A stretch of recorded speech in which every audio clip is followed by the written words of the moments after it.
Humbly we come, partaking of His grace, lifting up our praise.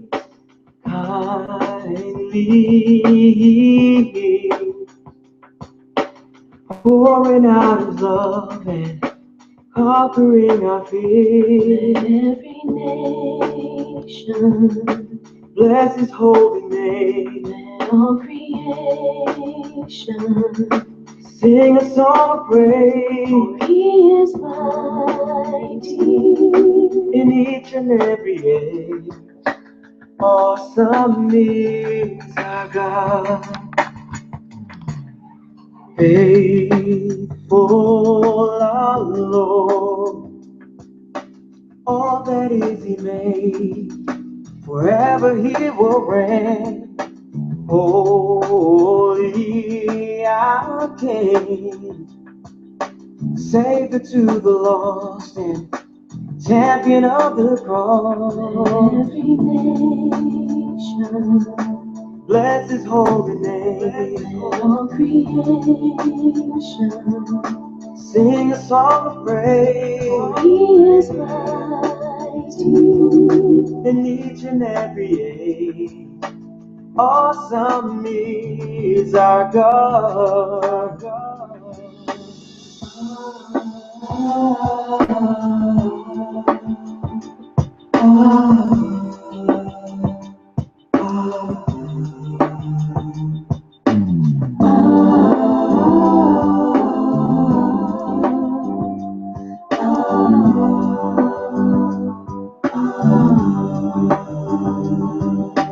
Faithful our Lord, all that is He made, forever He will reign. Holy our King, Savior to the lost and champion of the cross. Every nation bless His holy name. All creation sing a song of praise. He is mighty in each and every age. Awesome is our God.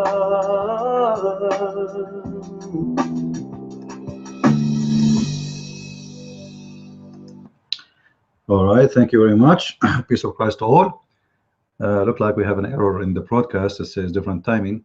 However, today we have a topic, and this topic I think is going to be very interesting for many of you.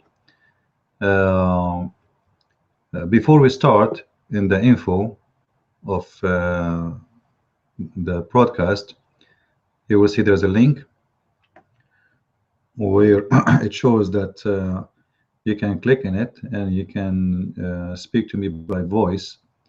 It's a free conference meeting, and it's simply a very easy way in case you want to debate with me if you are a Muslim, or if you are a Christian, or even an atheist, and you want to share something or you want to say something. So feel free to click at that link. You can just text me there and inform me that you are interested to talk. As simple as that. As I said, the link is underneath of the video, so feel free to contact me. Now, today our topic about something, actually it's in the news. There is, I wanted to talk about it actually yesterday, but for some reason, I could not really continue. The internet collapsed. Anyway, in the British news, they reported, actually I will share with you my screen right away, and I hope people, they are going to watch the video now. because supposedly this is not my time really to play my show, but it's fine. In the news, we saw this is in England actually, about a person who is from the Ahmadiyya sect. Now, this Ahmadiyya, he owns a store. I think it's like a store which is a kind of a phone store. You know, people buy time or cards for phone or cell phone, etc. So this person, he put a sign in his window, in his store window, wishing the Christians happy Easter, wishing the Christians happy Easter. And right away, the news is spread between the Muslims in that area, and as I understand, they gave him a warning that this is not acceptable in Islam for a Muslim to wish non-Muslims, especially Christians, happy Easter. And he posted in Facebook actually, and I think he posted even in his shop. I'm not sure if this is for the business, for purpose business. I mean, the purpose is business, or just to make his customers feel more comfortable about him being a Muslim and Ahmadiyya. However, a day after from his post, two men, they came to his store and they stabbed him almost everywhere in his body, including in his head. For sure, they stabbed him to death. They killed the guy. Now, many times before, I mentioned and I said that Muslims are not allowed to take Christians and Jews as a friends.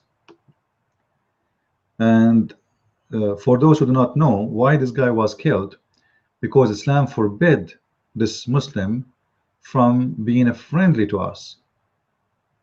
As simple as that. He can be friendly only if he have to. Now he don't have to. He have his citizenship. He have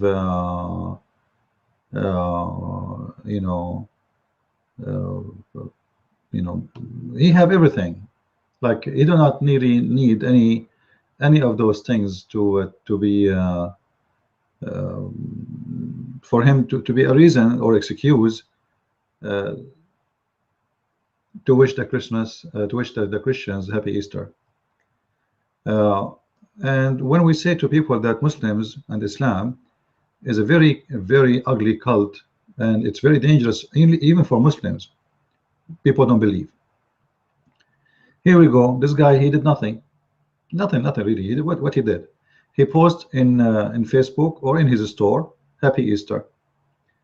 This is his post. I don't know if you can see it in the screen. Upcoming special event, Good Friday for very and very happy Easter, especially to my beloved Christian Nation X I Bismillah. I don't know what he means. I think this is the city name. I don't know. Let us follow the real footstep of the beloved Holy Jesus Christ. Now, those terms and of words of saying, those are Ahmadiyya. You know, Ahmadiyya are not really Muslims. Ahmadiyya is a cult born out of Islam, and the Muslims don't even consider them Muslims. However, obviously, the one who killed this guy, he cannot be Ahmadiyya, because Ahmadiyya, they play those games. Ahmadiyya, they are very, let us say, they are game player. They speak to the Christians like a snake. They try to present themselves that they are friendly, nice. They are not like other kind of Muslims, etc. But the fact Ahmadiyya is the same garbage, and I believe they are more dangerous than the normal Muslims, because those, they play the game. They practice taqiyya and everything, you know, and they call Jesus Holy Jesus, which will make you believe that, man, this guy's he's really like he's very close to me. But the fact, he is not talking about your Jesus, he's talking about Ahmad Mirza Ghulam. Jesus, for those people, he is not your Jesus. You see, this is why they are very misleading people, you know. There's many naive ones, They have no idea really what this Ahmadiyya is about. There's something wrong in my page here. I'm going to fix it. So let me switch and see if I can fix that. For some reason, it is not working fine. Um, Let us see. Uh, Anyway, this is the news, and simply, if we go and we search in the Quran, if we search in the Quran, what is the reason behind killing this man? We will find the answer. The Quran say clearly that you take not Christians and Jews as friends, and if you take them as friends or protectors, you are one of them. And now there's many fatwas and there's many hadith that Muslims are not allowed to celebrate or to wish good celebration to the non-Muslims. If you remember, just yesterday we mentioned to you, you can watch the video before this one.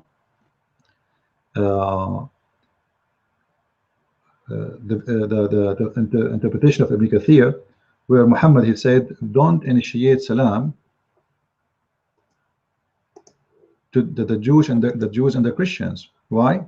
Because if you do so, you became one of them.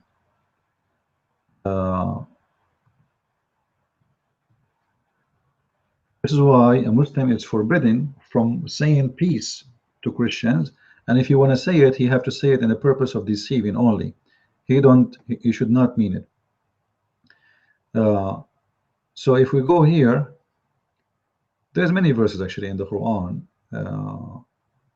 speaking about this. As an example, chapter 5 verse 51, this is one is very specific about the Christians and the Jews, that Muslims cannot take us as a friends and as protectors. So this guy, by wishing the Christians happy Easter, he broke the Islamic command, and he became one of us, because obviously look like, as they understand, that he mean it. So I'm not sure if he really mean it. If he mean it, God bless him. I hope the Lord, he will consider him, even though he's not a believer. But at least the Lord, he will deliver justice for the ones who killed him.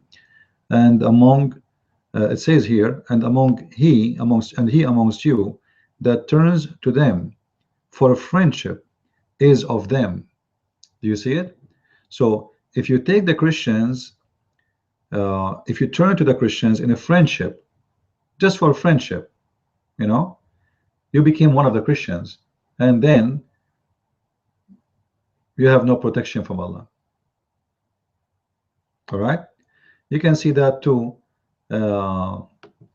in chapter 3 verse number 28. If we go to the tafsir, let us go to the tafsir.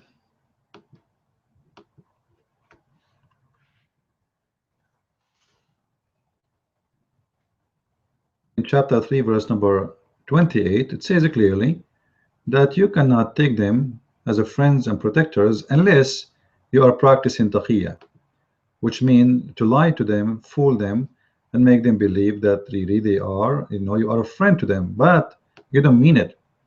So if you mean it, then you have a problem. Then you became one of them, and if you became one of them, then you are going to be out of the protection of Islam, which means the Muslims, they will kill you. Your blood will become free. This is chapter 3 verse number 28. You can read with me, and you see I'm not making things up. As usual, whatever we say here, we prove it. This is Tafsir Ibn Abbas, the cousin of Muhammad. Let not the believers take the believers, ought not to take the hypocrites. We are the hypocrites, okay, etc. The Jews, the Christians, the friends, all right.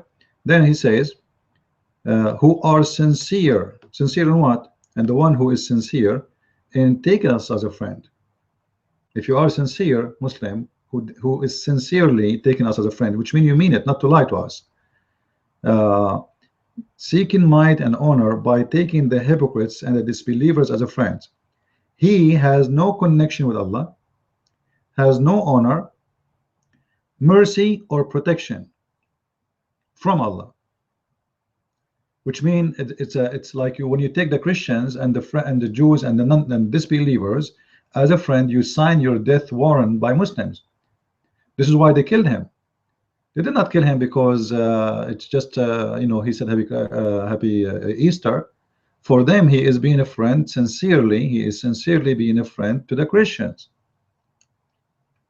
Same time, sorry, they're afraid that if this Muslim, he was successful to say happy Easter and he was not punished, then many, they will do the same.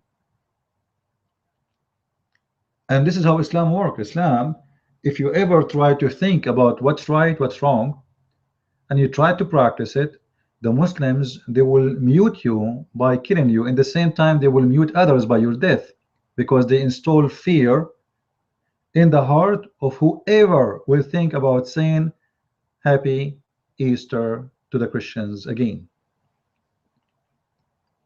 I hope the police, they will arrest him. But the problem, you know, in the West, there's no execution. They have a very stupid system. You know, people like those, I will be happy to execute them in the street. Seriously. You know, the West lost their sense and became too much what it's called like a human right, which is very stupid, because human right, it's to protect a human, and those are risk and danger to keep them alive. So you want to keep them in jail for a lifetime. They will recruit people inside the jail, and those people who later they will go out, they will do the crimes which is taken from those people. They teach them. So the West have a very stupid system. I don't understand it, and I believe it's very, very naive. And obviously, you know, the West don't want to learn from history. Muslims are Muslims. It doesn't matter really which country they are coming from. It doesn't matter really which religion they are coming from. I mean, there are many sects of Islam, but still at the end of the day, all of them, they read the same book, they have the same garbage. And you cannot fight terrorism by putting someone in jail. This is very stupid behavior. Those people should be executed. He go inside the jail, like now they put what his name, Anjem Chawadri. They put him in jail, right? Okay, Anjem Chawadri, he will go there and he will find some young kids and he will start recruiting them to do jihad when they go out. You give him perfect place where he can find people who they are really good for terrorism, because most of those people who enter jail, they are criminals, and many of them, they have violence crimes. So you are giving them a chance actually to meet those people who maybe in the street he will not find them. Those people are ready to go and kill and fight, and they are already doing it for different purposes. So the Western system is very stupid and very naive. Today I'm not going to speak really for long. I wanted this video to be short, and I want to share with you. I saw this video online. Actually, one of you sent it to me in Facebook. It's made, I don't know who is the maker, but I think that the one who made this video is Ahmadiyya again. And I found this video very deceiving. Very deceiving. You know, the Muslim, they try to present to you. By the way, if you have a question, you can click at the video where it says be part of the conversation. You can click at the video, and you can make a comment, ask a question, whatever you want. All right, click at where it says be part of the conversation. However, if you want to call me live right now, you can.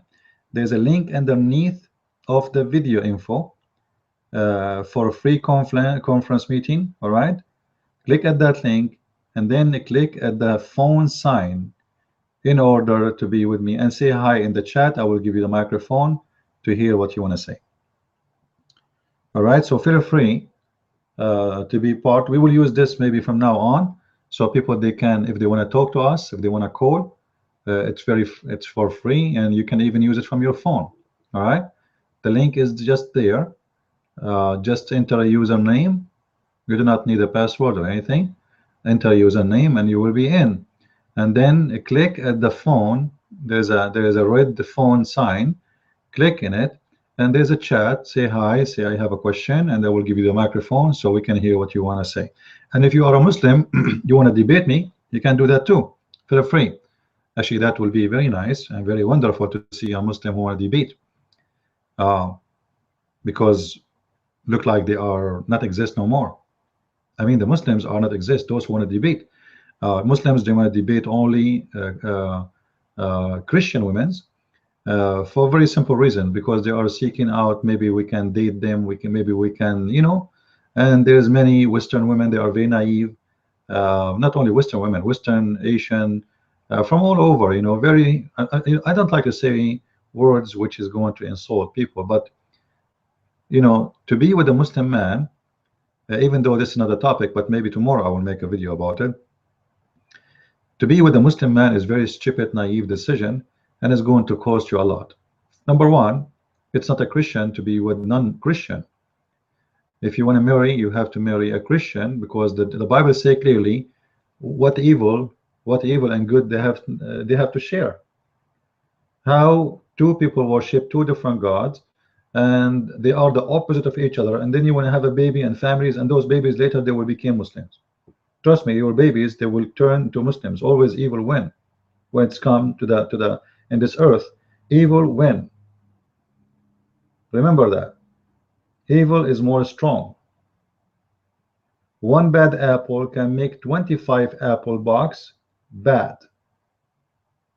But one good apple, it's very impossible, almost, unless it's a miracle, to make the 25 bad apple good. So when a woman, she go with a Muslim man, she need to ask herself what she is trying to do and why. Like there is no men left in her country to marry someone who believe in evil God, believe in child molestation, believe in killing, believe in beheading, believe in lying. I believe, if when like there is some, they do not know about Islam. I understand if you marry before that date from a Muslim, and you might get lucky that you marry someone he is not really a Muslim. Let us say he is a Muslim by name. You might be lucky to find that who is really very nice to you, and he is not practicing Islam, etc. But generally speaking, Muslim is a Muslim. Secondly, let us say today you marry a Muslim who wear jeans and he is very modern, and they call them open-minded. What if tomorrow he went to the mosque and suddenly he became a believer again? Can you believe the consequence you will face? Can you believe what will happen? Can you understand? Can you handle it? Anyway, we will talk about it in the coming video. Now we have this video in front of us. I believe strongly it's made by the Ahmadiyya. I will play a little bit of it, and supposedly this video have a good message for the Muslims. So this is a video made by the Muslims for the Muslims. But I believe strongly that this video is very misleading, and it was made for one propaganda, is to make the Muslims are against Islam, or to make them look like they are against against terrorism. So let us see. An ordinary American. His was not a crime born of poverty or lack of opportunity or an inability to integrate into American society. Just the opposite. He was raised in a middle-class environment by first-generation Pakistani immigrant parents. He was educated and earned a good living. I too, like many American Muslims, come from a background that's very similar, as the son of Pakistani immigrants, which makes the attack all the more concerning. It seems unthinkable that someone in such a position could be susceptible to radicalization. Yet we've seen it happen time and again among younger Muslims in the Middle East, Europe, and now America. Attacks like San Bernardino underscore the importance of countering extremist propaganda. While sophisticated attacks by terrorist groups can be effectively prevented by law enforcement and national security measures, the truth is there isn't much that can be done by any government, not even stricter gun control laws, to eliminate the possibility of a radicalized lone wolf wreaking havoc. Only defeating the ideology that inspires these attacks can do that. A propaganda war must be waged against the... All right. So now he is saying, and I agree with this actually, that only a propaganda war, actually let us say, not a propaganda, I would prefer to say a war against the ideology is the only way to succeed to fight this disease. But what he will continue in this video saying that this is something coming from Saudi Arabia, and he speak about himself as a Muslim. And this is why I find this video is very, very misleading. You can search for the name and you can watch it. This is very misleading video because he did not talk that, you know what, those Muslims are practicing Islam. They are not practicing something coming from somewhere else. Isn't it stupid to say to me that they are flying from, this idea is flying from here to here? You do not need to fly the idea. The idea is already there because you have Islam there too, and you have Muslims there. They try to deceive you, and they try to say to you, you know what, the whole purpose of this video, as I see it, that, you know what, Muslims are not people of propaganda, of war and terrorism. Muslims are peaceful people, but there is somebody else from abroad is deceiving them, and they are sending their messages of radicalization overseas. This is false. Do we have Quran in every mosque in USA? Yes. Do we have Muslims in USA? Yes. That's it. We do not need more anything from abroad. The Quran is the book of the terror, the Hadith is the book of the terror, and the Prophet is the best man. He is the best terrorist.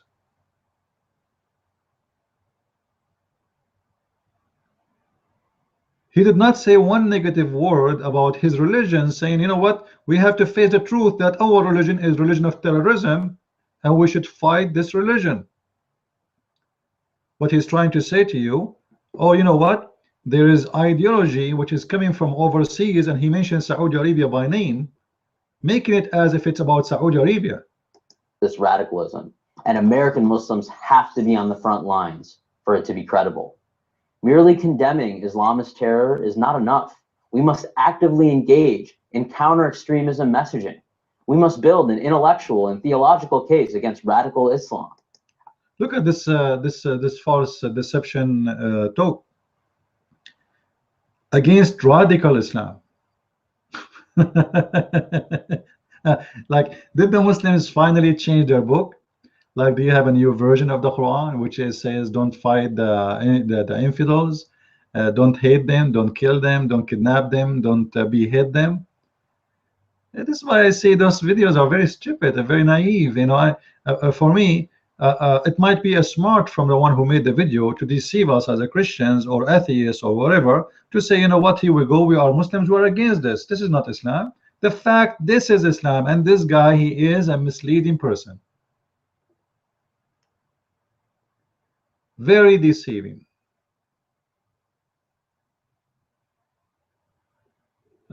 Friedrich is asking a question. Can you clarify who is the true Muslims and who is and are those that Quran calls hypocrites? Well, you know, the hypocrites is anyone who don't practice, let us say, Islam, as simple as that. As an example, I will give you an example for your question. I don't know if you remember, once I mentioned, many times I mentioned the story of a guy, Muhammad. He said to the Muslims, Muhammad he said to the Muslims, let us attack the Roman so we can get the blondie girls. Let us attack the Roman, all right, so we can get the blondie girls. So no, why it's not coming. Let me make the text big so I can see what I'm writing.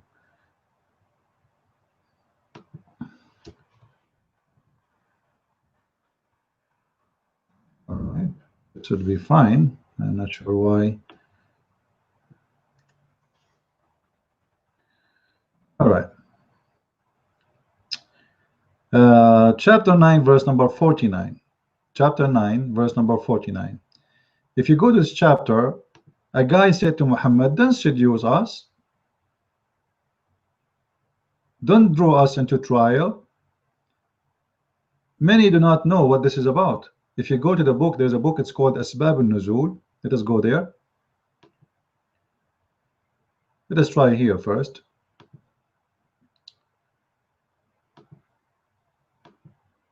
I'm not sure if in English they will translate what Muhammad said about attacking to get the blondie girls, but we will see.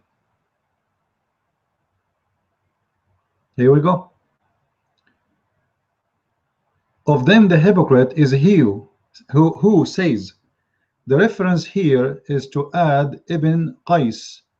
Grant me leaves to stay at home, and tempt me not by the women in the historic Syria. Actually, this is not what it says.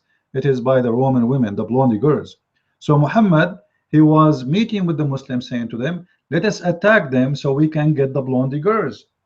This guy, he said, you know what, I don't want to go, please let me stay home, I don't want to go for this war, and don't seduce me to go to war by women.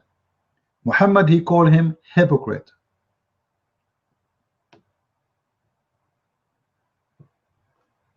Did I give you the answer, Friedrich? So if you don't go with Muhammad to war, yes, you are a Muslim, yes, you are a believer supposedly, but obviously you are a hypocrite, because Muhammad, he offer you the blondie girls, and what you say don't seduce me by women, I don't want to go to war.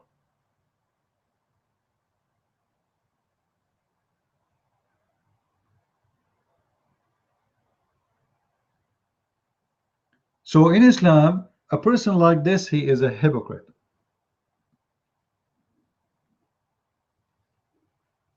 In other way, he is trying to make an excuse not to do jihad, but the Prophet, he is doing his best to make them go by seducing them for women. And this is telling us how filthy Muhammad is. What kind of a prophet? You see, he is not saying to them, let us attack the Roman so we can get the blessing of Allah. No, he's saying, let us attack the Roman so we can get the blondie girls. What kind of a prophet? Here we go, let me show you. This is the book of Asbab al-Nuzul. Of them is he who says, grant me leave to stay at home and tempt me not. Chapter 449. This is was revealed about Jad ibn Qais, the hypocrite. Man, he is very hypocrite. Why? This is because when the messenger of Allah, bless him, give him peace, was preparing for the battle of Tabuk, he said to him, oh Abu Wahab, would you not like to have scores of Byzantine women? Don't you like to have some slaves or those blondie? Actually, it doesn't say Byzantine, by the way. This is false translation. In Arabic, it says, don't you like to get the blondie women? Ughzu taghnamu banat al-asfar. This is what it says in Arabic. You see, I memorized them, and this is why right away I find out that this is a false translation. If we go in Arabic, let us see.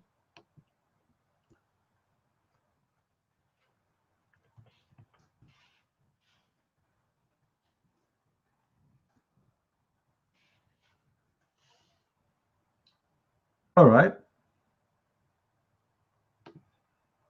This is islamweb.net. All right. And this is the book of At-Tabari. And here we go. It says, attack them so you can get the blondie girls. Here we go. قال رسول الله صلى الله عليه وسلم اغزوا تبوك تغنبوا بنات الأصفر ونساء الروم. I will take it as it is. Let me go to Google translation so nobody says I'm making things up. You know the Abdus, right?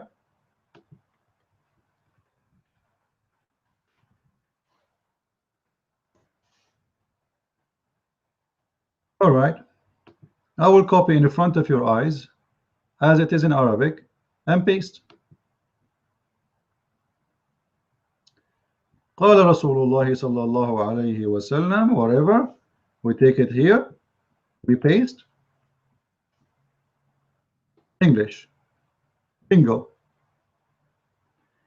The messenger of Allah, peace upon him, he said Ughzu, which means attack Tabuk. This was a center for the Roman. so we can win the yellow girls. This is a translation is not good. Actually, it says in Arabic asfar, yes, but he meant the blonde girls. So you will win the yellow, the blonde girls. You see it? Then they said to him, you know, an old man said, don't seduce me with women. Muhammad, he felt like he was being exposed because he claimed to be, he is fighting for the sake of Allah. He's fighting for spreading Islam. But look what the target is. The target was not really about Islam. The target is about getting blondie women.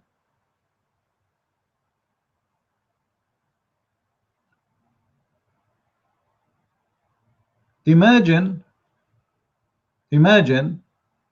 you have somebody, imagine me, I claim to be a good guy for you, and you guys, you want to join a group of mine, whatever it is, we call it shish kebab group, and then I claim that I am a good man, and then I say to you, let us attack our neighbor because he have a blonde daughters. Do you see how filthy this prophet is? So the one who refused such a way to seduce them to go to war, Muhammad called him hypocrite. So when a Muslim in that video, he says to us, we need to find the radical Islam. What he mean? He need to find, he want to fight his prophet. He want to fight the teaching of his prophet. He want to fight the teaching of the Quran. Simply, he is not saying that. Simply, this is a video. Is not really. This video is not made for Muslims. I believe strongly this video is made for you, to fool you, to make you believe that there is someone. He claimed to be a Muslim, but he is against terrorism. If this person is truthful about being against terrorism, he should say we should ban the Quran, we should leave Islam, because this is Islam. This is Islam. Islam is, as you see, this is the Prophet himself seducing men to go to war, not to spread Islam, not to defeat the enemy who is attacking them. The Roman never attacked Muhammad. Muhammad, he sent the 3 letters to 3 kings saying, convert or else. Aslim taslam. Convert to Islam, submit, you know, surrender to Islam, or I'm going to kill you. If you don't surrender, you have to pay the jizya. If you don't pay the jizya, then you are dead. However, Muhammad, still, this is not enough for him. He want to get the blondie women. Islam is not a religion. Islam is a gang. Those gang, filthy criminals who they spread all over, taking the women from their husbands, destroying cities, taking their money, and this is how they live for centuries. Muslims have no job. All what they do, they attack their neighbors, they expand the money in their land, they attack the neighbors, they want more, they attack the neighbor too, until they reach all the way to China, until they reach all the way to the half of Europe. It was not about Islam, it's about money, it's about sex, it's about women, it's about the blonde girls, it's about the beautiful women. It's not really about God. Those people, they have nothing to do with God. And Muhammad himself have nothing to do with God. As you see, this guy is just seeking women. He have one target, he want women. And women mean money, because you sleep with them or you sell them, it's the same. Or you force them into prostitution. You open you open a pimp house, which is halal in Islam. Like in the Quran it says, officially, legally, if you make your girls agree to do prostitution, it's fine. And if you force them, it's fine too. There's no punishment for it. Allah is all forgiving, all merciful. There's no punishment for doing prostitution in Islam as long you are using captive girls who you capture from war. Those have no protection. All right. Chapter 24, verse number 33.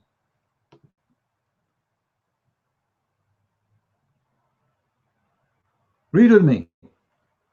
But force not your maids to prostitution when they desire chastity.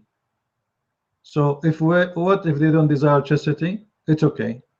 And what if they don't desire chastity? It's okay too, because there is no punishment. Allah is all forgiving, merciful. Regardless, He forgive them, the one who you force them or not, still there's no punishment for you as a man to force your maids, your your captive girls who you captive them from their family into prostitution.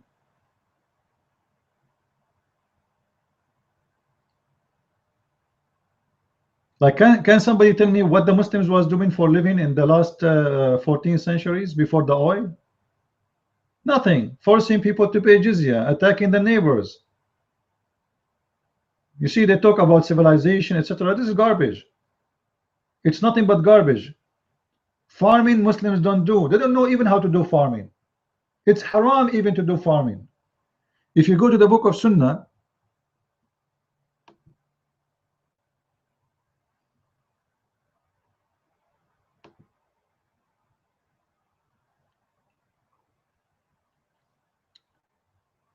I showed you the hadith before, when Muhammad, he said that if an equipment, any house, equipment of agriculture will enter it, that house will be humiliated, because it's against Allah to have those things in your house. And if you have them, you know, it's not your job as a Muslim to do to be farmer. Your job as a Muslim is to be a war monger, a gang member. You go and you attack, and you know, you bring money to your you know, to your household by theft, by attacking the neighbors. Here we go, read with me.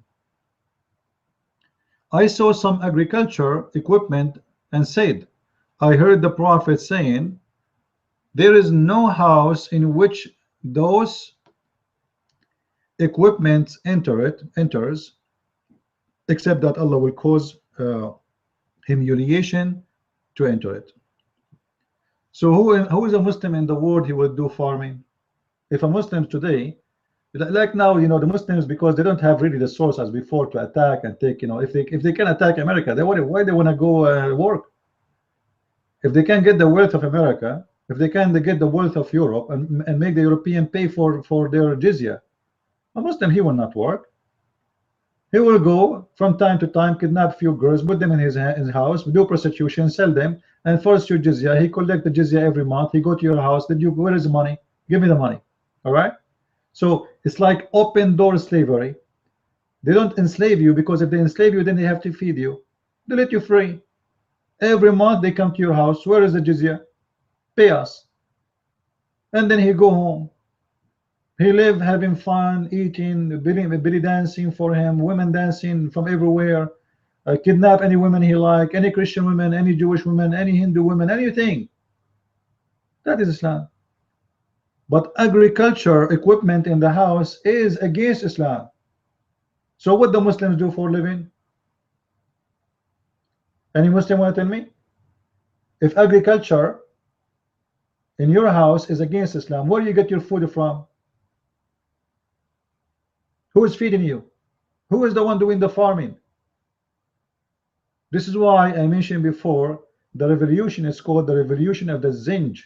You can go and search. Actually, it's in my book. You can read in my book, in case you have my book.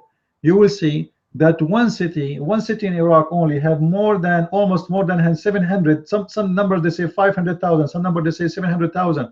In one city in Iraq at that time, black people as slaves. Imagine. And those people, they are brought to be slaves. So the Arab Muslims, they sit home doing nothing, totally nothing. Your wife, she will not be washing dishes. Your wife, her job is to be in the bed naked waiting for you. There's many slaves in the kitchen, and there's many slaves in the field, you know, doing the agriculture for you. And there's many slaves, they are attacking, you know, different cities, so you can attack the caravan and make money. You know, it's a gang system. So when this guy in this video, he come with such a propaganda, it's nothing but to mislead you and to fool you and to make you believe, you know what, look at me, I look professional, I'm wearing a suit, I have a tie, I'm speaking against terrorism. But you know what, look what he's saying, any act of terror is against God work. Where do you get this from? You see the false propaganda of those people? They must make it perfectly clear that anyone who engages in any act of terrorism is not doing God's work. Really? So Muhammad was not doing God works? This is why I say those videos are meant to deceive you and to fool you, and it's nothing but a propaganda made by the Muslims for you, not for the Muslims. The Quran mentioned clearly that terror is one of the best way of Allah. Chapter 3 verse number 151. We will install terror in the heart of the disbeliever. But he just said to us, anyone who used terrorism is not doing the work of God. But isn't it this is your God talking? Is that the Hindu God? Huh? Who is this God talking here?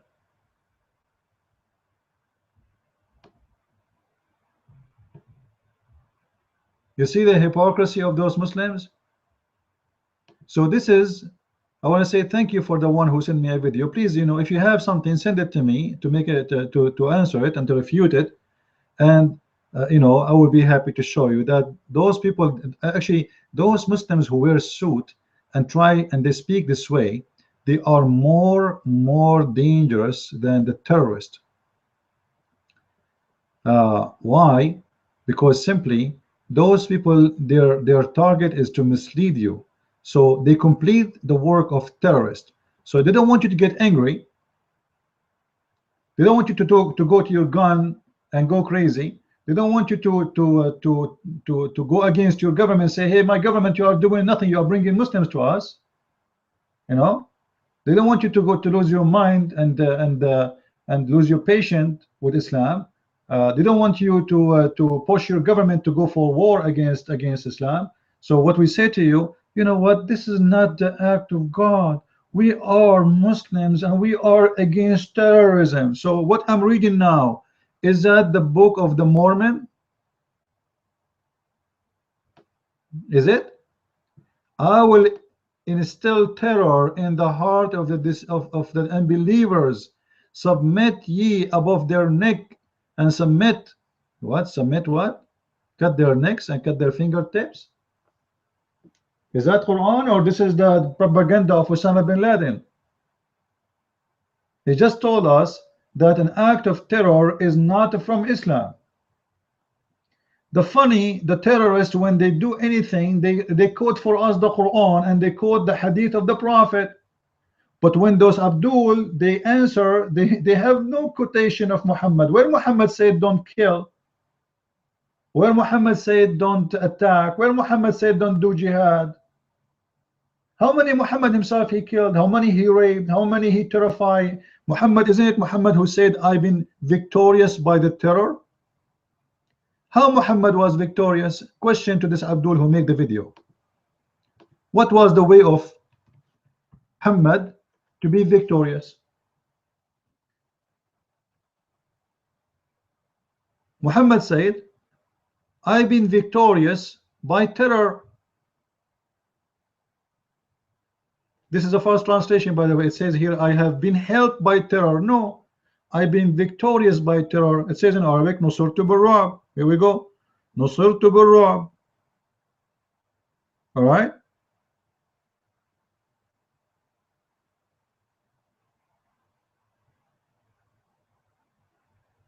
Here we go.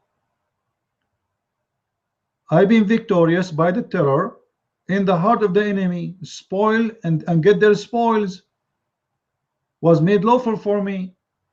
Who is making the spoil of people lawful for you? Allah. He made the target is the spoil, and the way, the method to get the spoil, to get the money, to get the women is the terror. But those liars, they come to us with false propaganda to say to you that, you know what, we are against terror. Islam is not terrorism. Islam have nothing to do with terrorism.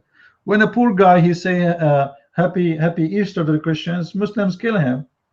How many Muslims, let us say, how many Muslims after what this happened, they are going to put a sign in their doors saying Happy Easter to the Christians? They will not, because this is against Islam. You see, the one who did the Paris attack, he was living in his neighborhood all the last four months, and nobody reported him. Why? Because Muslims support him. As simple as that. Somebody live in his street and he is wanted for everybody. Every TV station know about him, every radio station know about him, every newspaper, every child, but yet nobody knows, and he live in the same street because they support each other. This is why it's going to be very hard to find who is the one who killed this one, because Muslims are going to protect the killers because they are doing the good work. They are cleaning their garbage supposedly. Anyway, we open our phone line for those who wanna have a question, but look like none of you is interested, and I don't see really any questions in the board here from people. I see just only people making comment. Video Muslim man shooting Muslim man shooting Palestinian landing memorial in Brussels. This is not normal. Yeah. Anyway, please, guys, if you have a question, I would like to see you, you know, like active. I like to see people asking questions. I will appreciate it if people call and ask questions. That will make our show more live and more effective. I don't appreciate people they are sitting there doing nothing. You need to know that this is not a joke. This evil is going to conquer your land unless you do something. And trust me, terror work. If you think terror cannot win, you are very much mistaken. A lot of understanding happening around us in the West. They think that this terror cannot win. This terror can win very much. And actually, it's winning everywhere. Look at your president. They don't dare to say Islam is a terrorism. Do you understand why? Because they are terrified. Because they are cowards. You have a president in the White House who is the leader for the biggest powerful army in this earth. He cannot say even Islam is the problem. And not only him, all your congressmen, all those potatoes, tomatoes. Your president, whatever country you are from, which country, name for me the president who say Islam is a problem. Terror is winning. They are silencing you. Nobody dare to speak about the truth that this is Islam. They keep saying radical Islam, radical Islam. What is radical Islam? Muhammad was radical or he was not? Every mosque is a school for terrorists. The Qur'an is the manual books of terrorists. As long those people, they will not stand to say the truth about it, you will never win. Imagine you are going to win a war, you don't even dare to mention who is your enemy. And this is why I'm so disappointed for Christians. You know, we ask them to help, nobody help us in anything. Even comments they don't make in video. Even posting our videos around, they don't do it. Even sharing in Facebook, they don't do it. And for sure, if we ask them for donation, they will not do it. So who is going to fight this war? If you are willing to do nothing, who is going to fight for you? This is what the Christians want. They want Jesus to come, and they are waiting for Jesus to come. But what if Jesus never come until maybe 5,000 years from now or 1,000,000 years from now? Christians are very lazy people, and they don't deserve Jesus. And I'm telling you, you don't deserve Jesus unless you do something for Jesus. Jesus one day will come and he will say to you, what you did? Okay, you live from this time to this time. What you did? Tell me. Give me a report. What you will say to him? I bought a house. I have a car. I made a big bank account. I was driving the most beautiful car. I was going to nightclub every Saturday. Is that what? Do you think this will work? Oh no, you will say to him, I never hurt anyone. That will not work. That will not work. Jesus will say to you, I do not know you. Jesus said, from their fruits you shall know them. Which means Jesus, he will ask you for your fruits, not for your name. Your name is a Christian Prince doesn't mean you are Christian. You are wearing a cross doesn't mean you are Christian. You go to the church doesn't mean you are Christian. From their fruits you shall know them. And I say to you Christians, what is your fruits? You know, sometimes I speak, I'm upset because I find that there is nobody with me. I'm just fighting alone. I have, you know, like I have 52 people. After all what I did, they say we want to support a Christian Prince. I'm not talking about the money now. I'm talking about only 52 people. Where is the rest? What is the rest?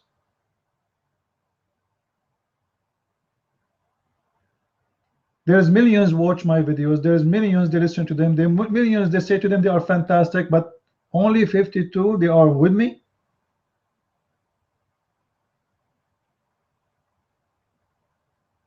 There's things you do not need to pay money. Nobody's asking you for money. You can post videos. You can share videos. You can post comments. You can answer Muslims. Like, is it very funny that people they send me text messages say where we can find this hadith? Do some search in the internet. They cannot find anything. They are lazy. You know, if you see my email, seriously, I became like the pharmacy of everybody. Anyone want to find something very, even the stupid one, like where we can find the verse about king in the Quran. Like, are you seriously talking to me? Can't you search in the internet and find it? They are lazy. They want to debate a Muslim, but they don't want to store any information in their head. They don't want to learn. They don't want to be educated. They don't want to know how to answer. Oh, why we will learn? We will answer Christian. We will ask Christian Prince to answer for us. You have a duty. You are a Christian. You are not a zero in the number. You are the number. So either this number count or this number will not count. And if you don't count, you decide to stay zero. You are zero for God too. Trust me, you are zero unless you do something.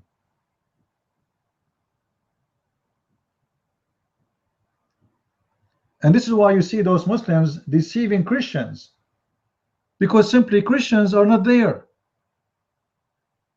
If right now, if I ask you how many Christians are fighting and defeating and exposing Islam, I challenge you not to be able to count them by your fingers, the total of your fingers. This is how little the number is. Like, where are they?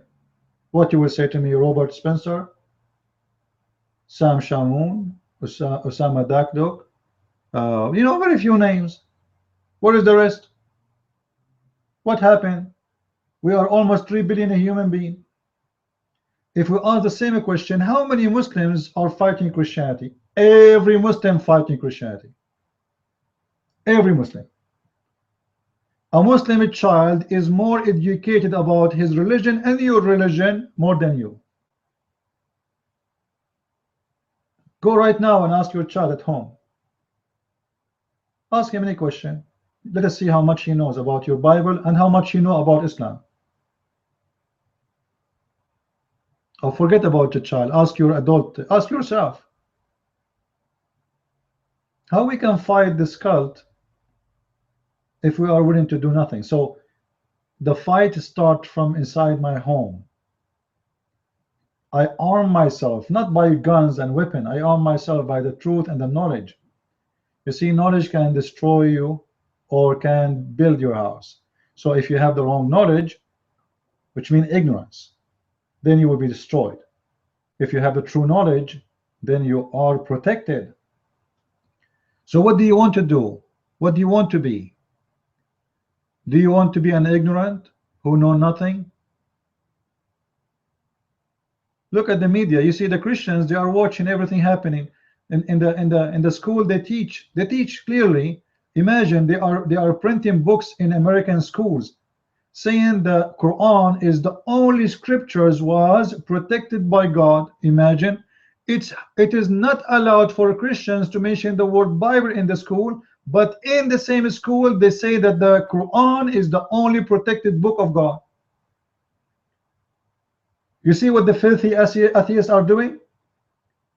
The filthy atheists, because they are supported by the devil, they are saying to themselves, you know what, we fight Christianity by sponsoring Islam, and then Islam get more strong, and then Christianity get weaker, and this is how we win. You know, trust me, you devil one, you will be punished for this by Islam itself.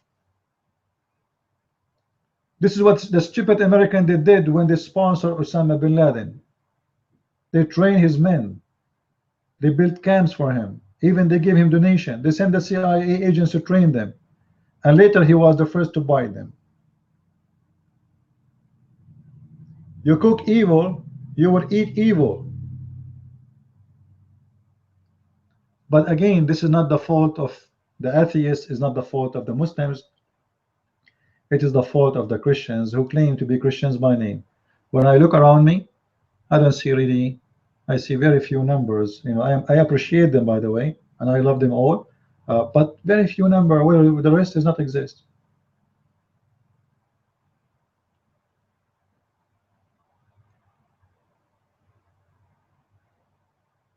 If anyone have a question, please feel free. And you know, I always notice that when I start speaking this way, text stop.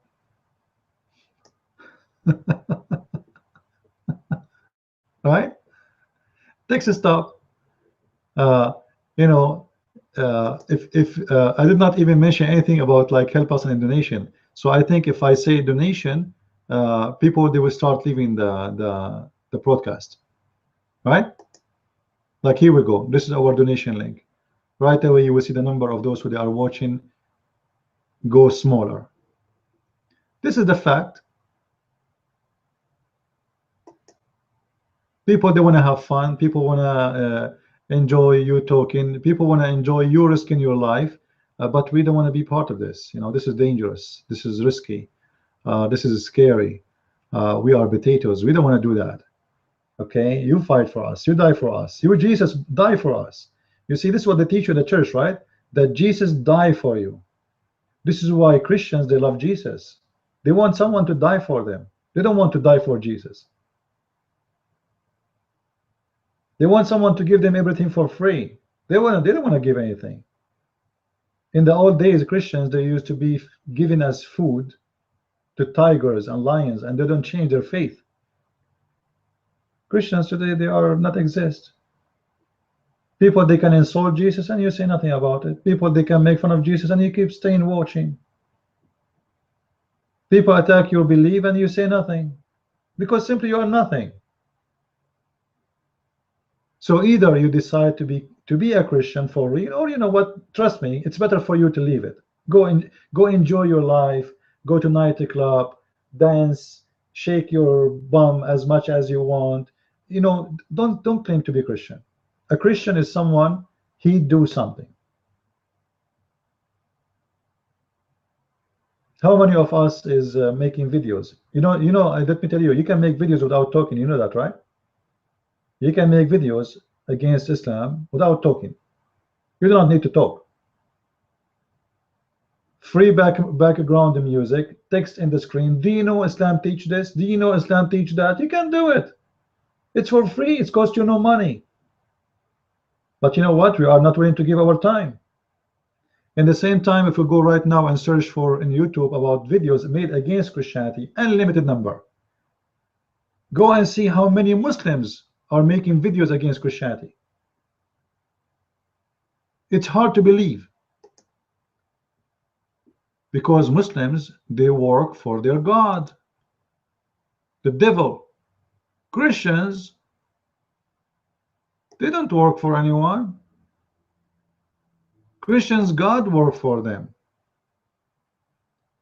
Christians, they have the culture that, you know what, we have a God who died for us, who sacrificed himself for us, who he loves us, and because of that, I do not need to do anything. So they understood Christianity in a wrong way. They think they are going to earn to go to heaven just by believing in him. And it's okay to be hypocrite. It's okay to be false. It's okay to be doing nothing to Christ. You know, Jesus, he said, go and teach and preach and baptize people in the name of the Father, the Son, the Holy Spirit. How many of you did any of those? So we don't want to fight cults. We don't want to stand for the truth. We don't want to explain our faith. We don't want to be exist anywhere. If somebody make fun of Jesus, we watch. It's not my business. I'm just a Christian. My God, he defend me. And you know, they tried saying to you, you know what, our God is a true God, so our God, he can defend himself. I do not need to defend my God. Yeah, this is true. Yeah, your God is a true God. You do not need to defend him. You are not defending him. When you are defending the faith, you are saving people from the cult. This is not the point. Because as long as you don't give answers, it means the cult will prevail and the cult will take over, because there's no opposition and nobody explained that this is a cult, this is false. If somebody watch a woman, she is being raped, he is not innocent. He is guilty because he did not stop the rapist. And those people, they are raping your land. They are raping your hometown. They are raping your belief. They are raping everything good you have. And you are doing nothing. And look at the number of those who they are watching shrink. People start leaving, as I said. If I start saying, if I play right now, actually, there is a website. It's called You Now. You Now. You will see a girl. She is having a gum in her mouth, speaking about the size of her bra. She have 2,000 people watching.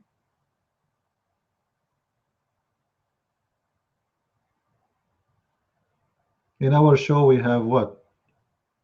30, 40, 50, 60, 70, 200.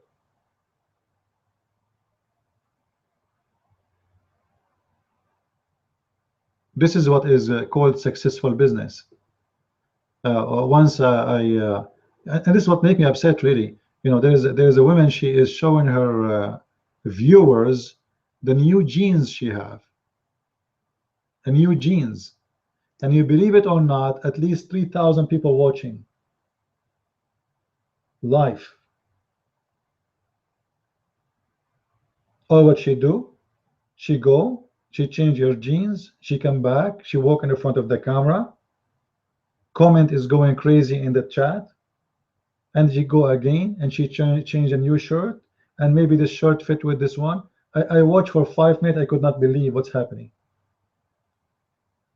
And for us, we got a few viewers. This is why sometimes you might see me kind of upset, because the devil always in the side of the false one, and the devil will make you successful in this earth.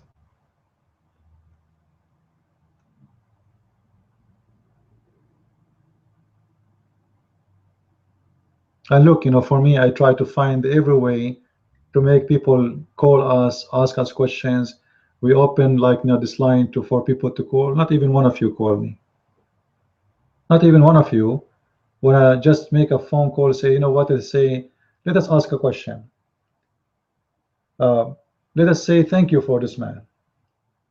Let us share with him. Let us give him a break so he can rest his mouth from talking. No, nobody cares.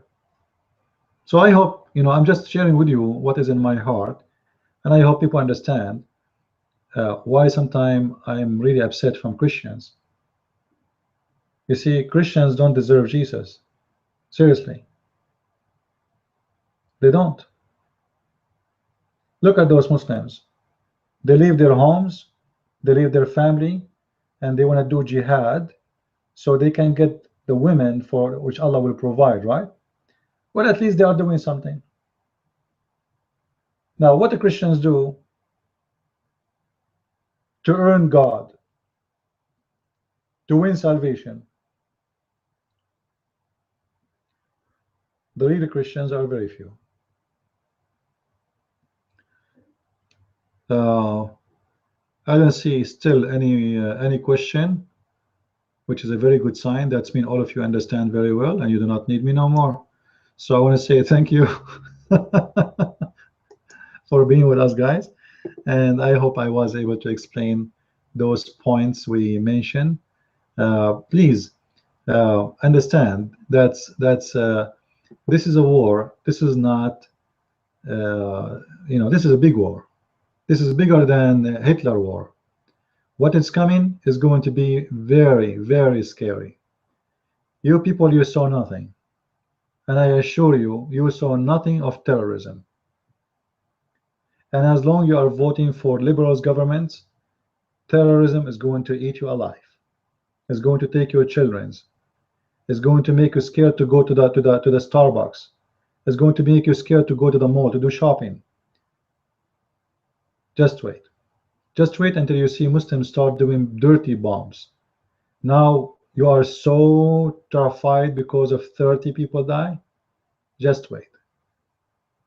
It is coming. And people, they will not really they will not understand what we are talking about until a big disaster happens. And then when the big disaster happens, they get sad, angry for 2 days, and then they forget about it.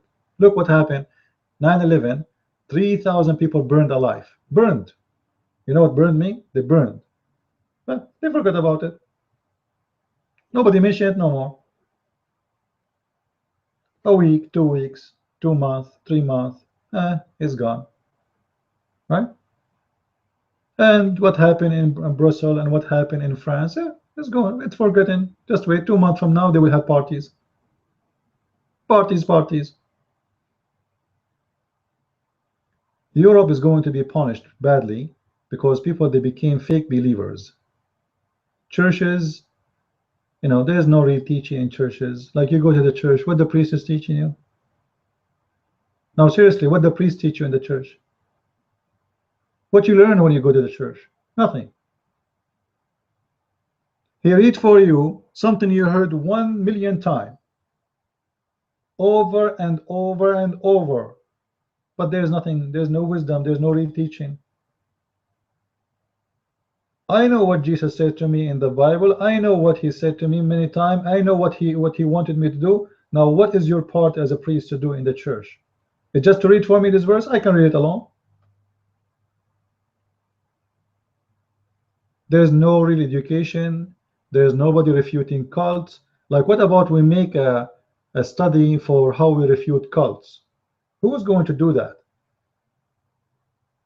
People in the street? So as long as we have a churches where the priest is just doing a job and collecting salary at the end of the month and he goes sleep and enjoy his life, this will not work. As long as we have a Christians, they think being a Christian is just go to the church and pray to God. That will not work. Let me remind people that Christ, he never built a church as a building. He never. You know that? So the Church of Christ never been a building. The Church of Christ is a human being, not rocks and stones. We don't believe in the Kaaba. So if you want to build really Christianity, you build a human being who is a strong believer. We commit sin, yes, we are sinners. But that will not change anything, that we are believers. And we fight and we try to fight our sin. I am not giving up, Lee. I'm not giving up. But I'm saying, how you wanna fight this evil when there's nobody wanna stand with you? Isn't it weird? There's nobody. What is the Christians? Always I ask myself, what is the Christians? They asked me, did you go to the church on the Easter day? I said no. What I will do in the church? You tell me.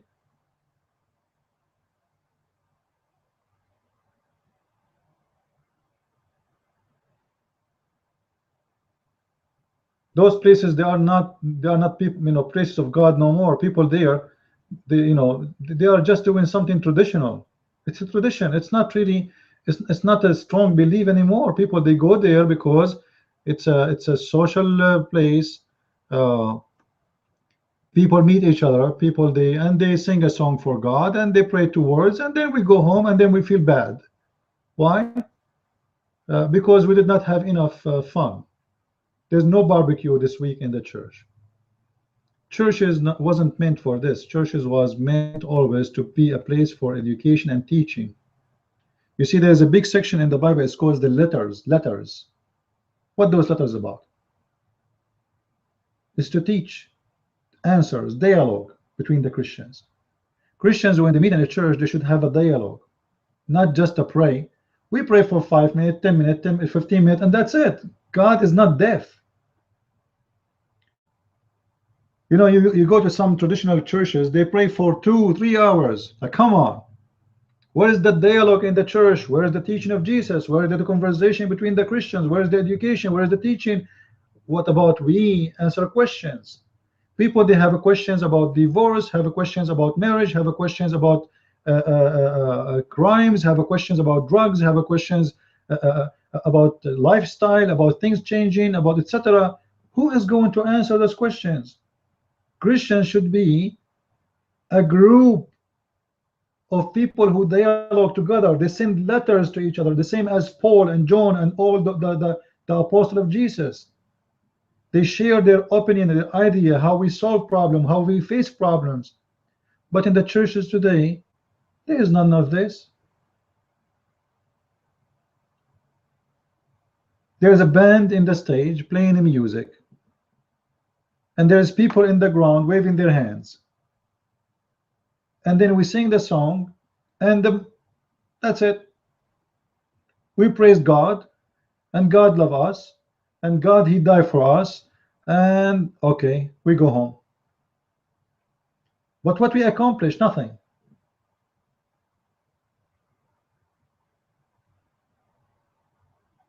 I met a group. They are prayer groups.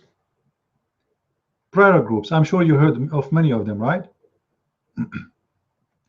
And maybe some of you is part of it.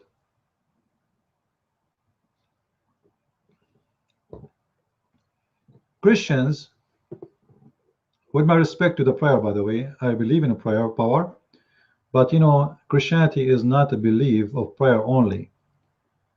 It's a belief of work. You pray for God to guide you in your work, but you don't pray for God to do the work for you. Christians today, they pray to God to do the work for them, not to guide them. Are you getting my point? They want God to do everything. They don't want to do the work. They pray to God to do something for them. That is not a Christianity. You see, Jesus can, if he did not come to the earth and he was one of us, he will not be crucified. He did the work. Are you better than Jesus?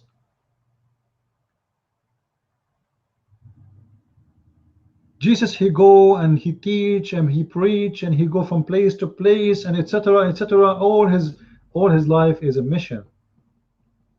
Are you better than Jesus? Obviously you are, because Jesus do it, you don't do it. Look like Jesus need to be saved more than you. I mean, look like Jesus, he is working for his salvation according to this, and you think you are saved already more than Jesus, because if Jesus had to do all what he did, how come you do not need to do any of what Jesus did, when it is the point simply is to save you? Jesus do not need to be saved, but yet he did all those things. So they open a prayer group, and people, they gather together and they pray and they go home.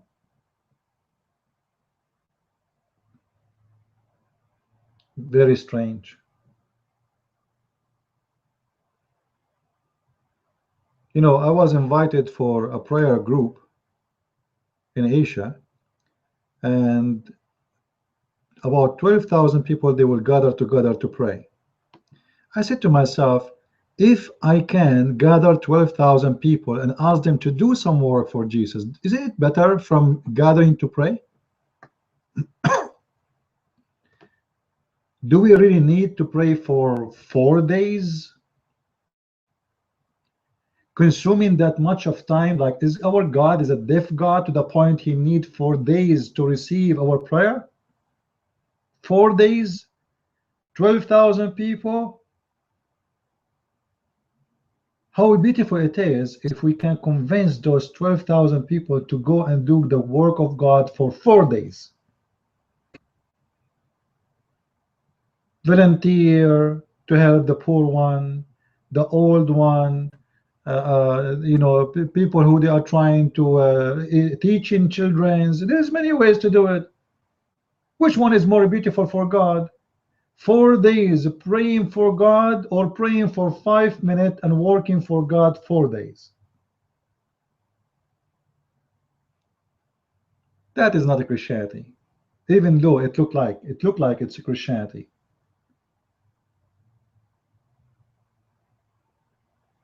12,000 people, they can do a lot of work.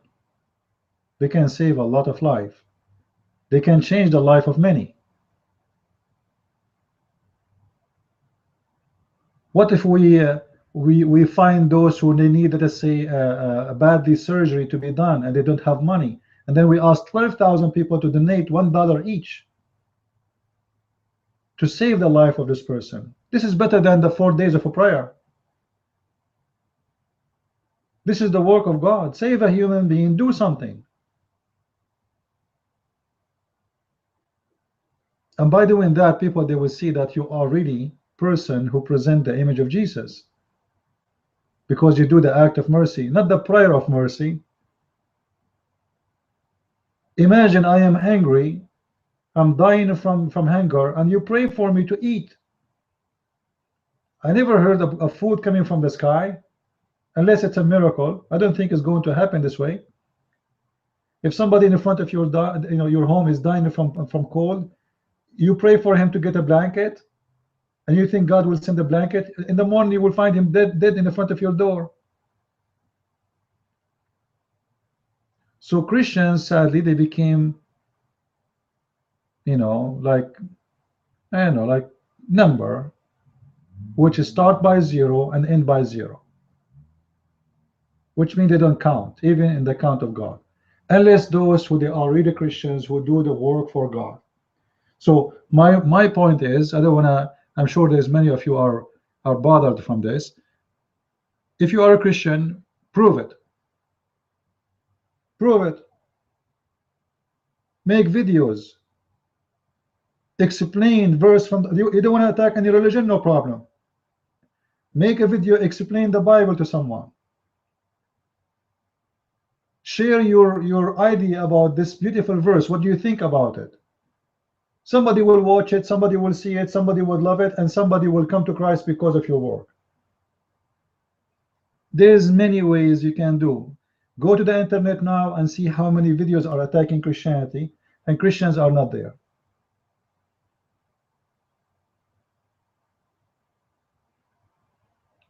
The devil win because we are not there. We are just hiding. So I don't know. I just wanted to share this with you because I find it very much bothering me that not many of the Christians are really exist when you look for them, and they want everything to happen without any work. All right, nobody will do anything. Quicker questions. What is that kind of thing? I don't see your question. I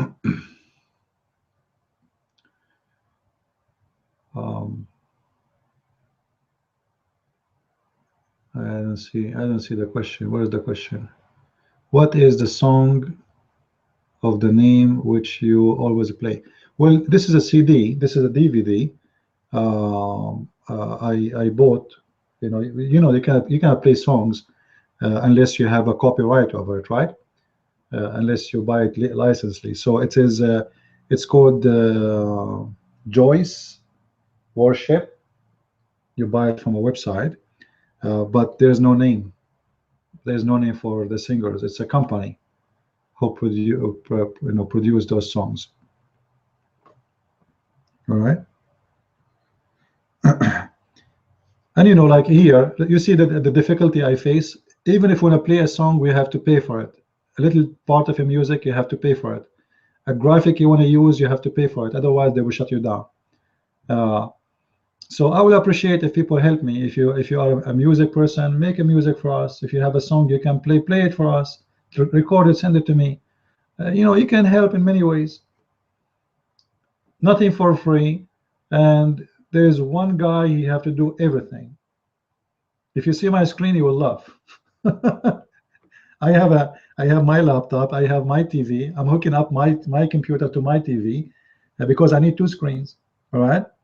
And actually I need three screens, but I don't have three screens. So my page is messed up, like hard sometimes even to find out where to turn off this thing, where, etc. I need someone to help me to receive phone calls, to receive messages if people want to do that. I need someone to help me in doing better graphic. We need help, but nobody helping. And even when we ask for donation, nobody help. Even the donation we receive at the first of the month, when they start charging the donation, half of it decline. Half of the donation decline. I don't know why. So I know what to say. But for me, I'm trying everything in my hand. I just encourage you to do your part. There's things cost you nothing. You pay for the internet anyway. You can make videos using software, free software, like the one come with Windows. I forgot the name of it. You can make videos with it. There's a person, you can take my videos and you can remake them, like the video made by Expose Islam. You saw the video, right? The one about the thief with no limbs. Okay, well, this person did not even make it a video. I mean, he just redid. He downloaded the video, he cut it to that part, and he made that part alone, and he put text in the top of it and make it look nice. So even you can use my videos. Like I mentioned a hadith, like now I'm showing you this one here about Muhammad seducing people by women to go and attack. You can cut this part and make a video or post it. Like my video is, let's just say 3 hours. From the 3 hours, if you copy, let us say the most important things in this video and make them short videos, and then you spread them around. Does it cost you money? Like nobody's asking you to make a donation. Don't donate. Don't help me in anything. All right. What about you copy from my video a part of the video which you think it is an idea need to be spread, and then you add some text to it, like to make people like let me see if I can get the video of exposed Islam. Islam exposed, sorry, Islam exposed Muslim thief. Oh, I'm typing in Arabic. Sorry for that. Just to give you an idea how you can do things. Muslim thief with no limbs. Thief. All right, here we go. This is a video. It's my video actually, but look what this person did. All right, he cut that part where this story is mentioned. Listen to me, please. All right. Ah, Lord have mercy. Lord have mercy.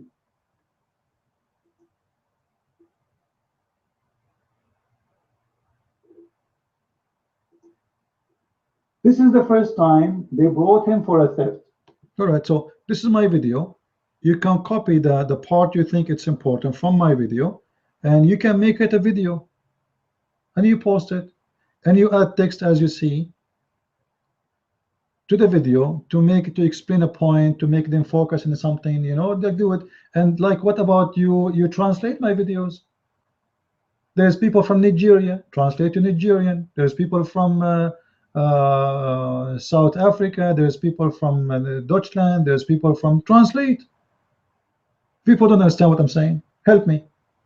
Help me so we can help others. This is for free. It doesn't cost money.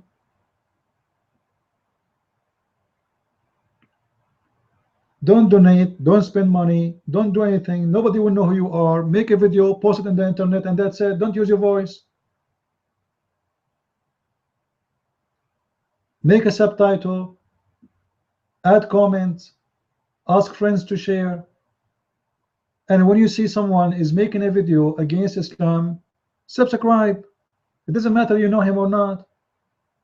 Support those who expose those crazy cults. You do not need an invitation. Do the good work.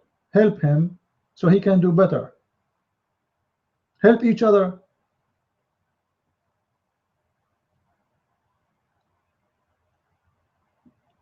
Are you getting my point? Like, I'm looking for somebody who want to translate my books. Who is going to willing to do it? I know Frederick, actually. He said he wanted not the one here, different one maybe. I mean, I have some friends that say they want to translate, but I'm not sure really how serious they are. You know, this is why sometimes I'm hesitating, because I already tried many people who said we want to translate, and then we said, okay, let us do it, and then they didn't do it. Finally, I got one person. I'm very thankful for him. He or she did translate the decision of Allah in French. So maybe in 10 days from now we will have it published. All right, part one. So you can help. You can help in many ways. Like, who want to help me in writing, as an example, writing books? Who want to help me? If you are really interested, I can tell you how you can help me. In your language, there's many things we can do, and it doesn't cost money. It costs time. You see, time.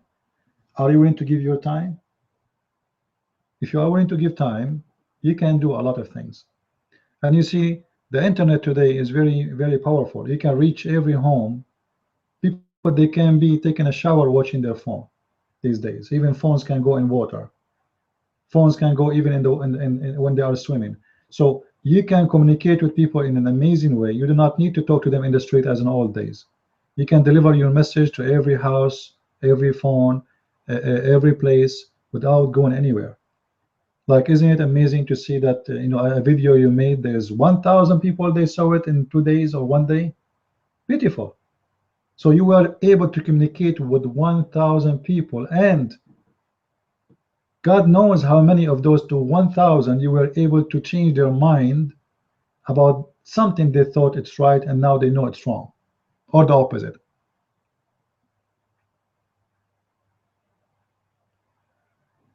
Work is needed, and we are short of them, those workers. So feel free to communicate me. This is my website. You can communicate me there, or you can go to our Facebook, in case you have Facebook. And this is our Facebook here. You can contact me there too. And you know my website, investigateislam.com. You can share it with your friends. And actually, even Investigate Islam, seriously, I'm not really updating it as I should, because too many things for me. Either making videos or writing in my books, or doing proofreading, and then the day go, like, you know, I don't have a day. Actually, my day is gone. By the time I answer the emails, the request of those who they are asking for hadith or reference or etc., this guy is, you know, my sister, she is involved with a Muslim, how I can help her. My son in the school, you know, Muslims trying to convert him, how please can you help me? My daughter, she is studying Arabic class and look like they are playing with her head, etc. Endless request. Sometimes I feel like I am Dr. Phil. And if I don't answer, I feel guilty. You know what I mean? I feel like if I don't answer, people, I will like, I will feel guilty in front of God, and I will feel like, and people, they will feel like, you know what, I did not sponsor them or answer them when they need me, and people will not understand that this guy, he's just one person, and everybody is coming to him.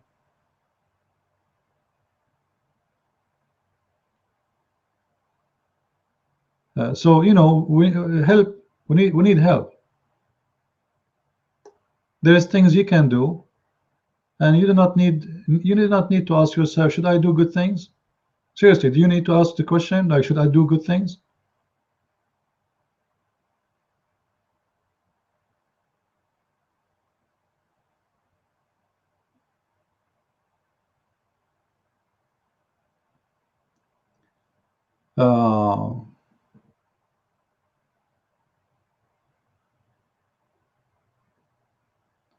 It's okay, guys. You know, I'm not saying about coding. Thank you, Frederick. Anyway, but I would appreciate if people, they help us in any way. Coding our show is a help. Donating for us is a help. Spreading our video is a help. Making a video by your own is a help. Because simply at the end of the day, and everybody knows, you know, I am not the person who really care for, let us say, me. You know, what I care for is what we can accomplish. I always support anyone who do good things. Like in old days, you know, many people, they communicate me, says, we want to donate to you. Can I say? I said, you know what? I heard that at that time I heard that David Wood, he have a problem with his son, something. So I told him to go and donate to David. He need it. You know, when we need donation, we ask for it. If we do not need it, we do not need it. As simple as that. And the funny people, they say to us, how we can help you. When you say to them how you can help, nobody help. You believe it or not, I did open the donation option because people, they insist to do it. And I did. And it was shocking for me that the ones who they are helping, very few.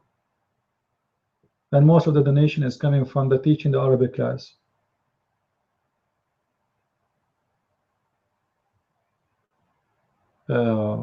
Anyway, by the way, if you know anyone's, they are interested to learn Arabic, we will start a new program soon, because we will finish our Arabic class soon. Maybe the coming week will be the last one, and we will start a new one. So if you know people, they are interested to study Arabic, communicate me in Facebook. And the reason we want people to pay, even if it's a little bit, because my experience is when you give things for free, people, they don't appreciate. So you say to them it's for free, they don't even show up for the class. When people, they pay for it, even if it's little, they feel serious about it, like, you know what, I paid for this. So it's going to be almost for free. All right, now those who want to give extra donation, they can. And the reason I'm doing the Arabic class, not because I'm really in love in Arabic, but if you go and search on YouTube, you will find that those who teach Arabic, they are Muslims, and they are using Islam, using Arabic to spread the propaganda of Islam. So they invite you to learn Arabic, but the fact that the purpose is to convert you to Islam. All right. Right away you will see them start quoting verses from the Qur'an, etc. And the purpose is very well known.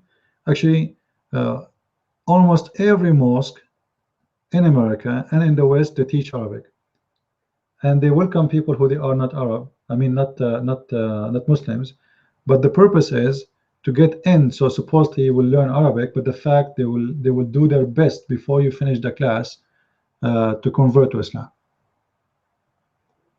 So if you have even a young age, You know, we can make a classroom for the young ones, let us say youth or whatever age. But don't let your kids or your wife or your spouse or etc. go into the mosque to learn Arabic. That's very dangerous. You are sending your child, your family member, to the house of the devil. And what you expect? All right. So as you see, I will do everything. Arabic, we teach Arabic. Chat rooms, we open for 15 years. I was opening chat room every day, almost every day. I never even have a Saturday. Videos, I made thousands and thousands of videos. Sometimes when I look at my videos, I get scared. Like I say to myself, I did all of those? Seriously. There's no way you look in YouTube for videos about Islam, you will not find my videos. Books, I wrote books. Seriously, what I can do more, let me know.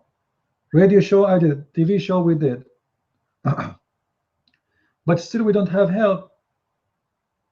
Still, I am not in, let us say, very popular radio station or TV station. Like now, ABN. ABN is not really a big TV station. It's a small one, and not many people watch it, right? I will be in April 19 this month in ABN. I will be twice in 2 shows. But this is nothing really for me. It's not really that a big deal. What about, there's a way you can help. Like you call radio stations speaking about terrorism. What about you call them, you mention my name, and you suggest them to invite me? Does it cost you money? Let us say there's a radio station right now speaking about terrorism, speaking about the attack and etc. What about you call them and you say, you know what? There's a person, he is really good in Islam, he's a scholar in this religion. What about you invite him to your show and he can give you his insight of the problem? Just by mentioning my name, you are helping. And you can say he's an author of the Deception of Allah, etc., just to make them believe in your statement that this guy is a scholar, that he's an author of books. Doesn't cost you money. What about you contact, like, let us say, big organizations? Say to them, let me share this video with you. You know, can you invite him to your church, or can you have an interview with him, etc.? Help us. Because our problem is that we don't have what we deserve. What we deserve is big audience, and the purpose of the big audience is to deliver the message. It's not really about the number. It's about how many we can speak to. But I cannot do that alone. People need to help. If I call a radio station and says I'm going to refer for you someone, his name is a Christian Prince, they will laugh. They will think this guy is throwing himself at them. You know what I mean?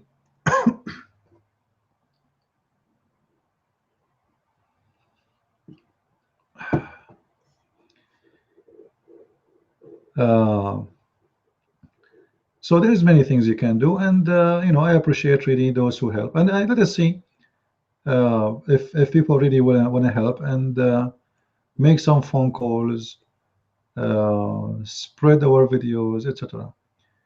Did you see the video with Paris attackers in the club dancing with the blonde women? Yeah, why not? Dancing with the blonde women is a blessing from Allah, brother. Don't you see Muhammad is encouraging the Muslims to attack so they can get the blonde girls? Here we go. They got the blonde girls. Correct, Yeshua?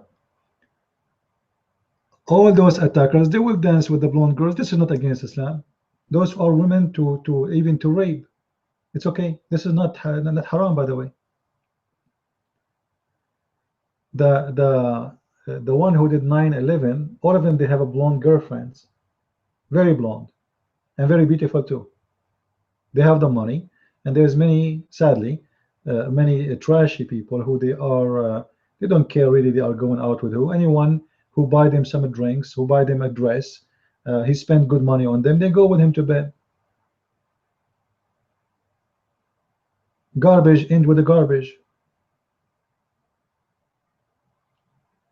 So I will not be surprised to see even those people they have Western women sleeping with them. Why not? And actually, this is the idea of the Muslims about Western women, that Western women are very easy to take to bed, because this is what the Western media present. Go and watch any TV show right now, American or English or anything. What those show will present to you? Will present to you that the Western woman is very easy. She have no honor. She sleep with everybody, and everybody can have her. They will not show you the good side of the West. They will show you how everything ugly. They will show you a girl, she have 100 boyfriend before. The TV show they're speaking about you know, filthy things. This is what TV show on. Don't blame the Muslims. Muslims, they love to enjoy you and your women. But if a Muslim woman, she found out dancing or sleeping with someone he is not a Muslim, you will see what will happen to her. I just showed you a man, he just said Happy Easter. What happened to him? Happy Easter.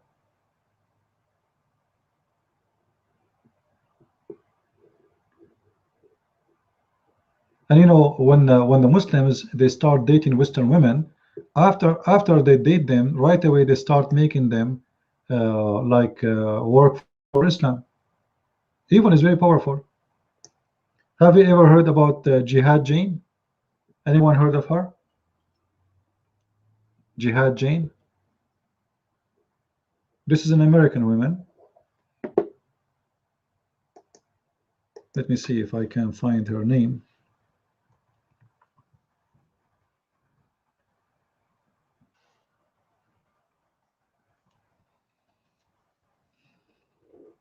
Here we go. This is Jihad Jane, a blonde woman who she have no idea. You know, you will never think for a second that this is you know, is going to think of killing people or etc. She have a boyfriend, he's a Muslim, and she aimed to be a terrorist. The second forgiveness will keep his rates from going up just because of an accident. The second a human being convert to Islam, the same second this person will become a criminal minded.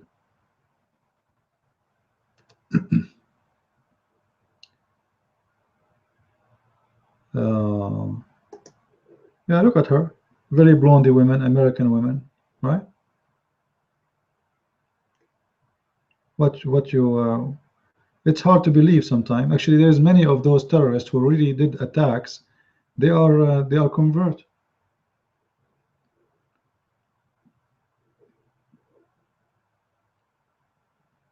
They are not born in a Muslim family. Actually, the best for Muslims is those who they are not born in a Muslim family. Those they will become even more aggressive. Do you see her? This is her real name, Colin. Let me clear the screen for you. All right, this is her name, Colleen LaRose.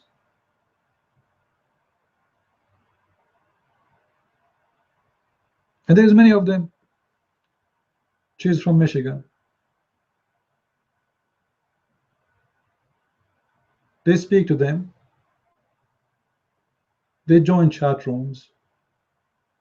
They make a friendship with them. They make them trust them. They invite them. They talk to them. We love you. We want to marry you. You know, and they start talking about the West and how beautiful Islam is. And slowly, you will find yourself inside a trap, and you will become a terrorist. You are part of the organization. Welcome to Islam. She was actually planning to go all the way to, I think, to England to kill the one who made there's somebody made a cartoon. So she was planning to go and she want to behead him. So imagine if a blonde woman, she stop in your door and she have no accent. You can tell she is born in America and she's American, and there is no way you would think that this is a terrorist, a Muslim terrorist, and look, she changed her name to Fatima. Her name is Colleen. She became Fatima La Rose. Most likely, those women, they are desperate. They cannot find men to be with, and the Muslims, they will hunt you down. Muslims, they marry anything, even if you are a goat. Even if you are a goat, it doesn't matter. And they will use you. They will not marry you really to marry you. For you, for them, there is a target behind. Convert you, spread Islam, they divorce you after having kids from you, but that's it, you are stuck with Islam. And your kids are Muslims. And maybe even if they can play in your mind, they can make you even go into terrorism, as what we see with this woman. So how many Fatima La Rosa we have?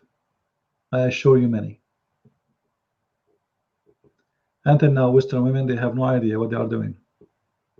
They go out with the Muslim men, they date them, they sleep with them, they have kids from them, and depend on your luck. You might find a Muslim man, he is not that bad person. I mean, he is not religious. But what is my guarantee that this person will not turn religious one day? One day he opened the Quran and decide to go back to Allah. If there's any guarantee, there's no guarantee.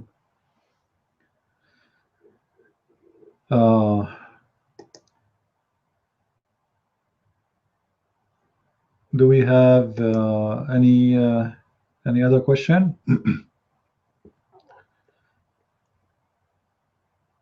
Look like we don't have any.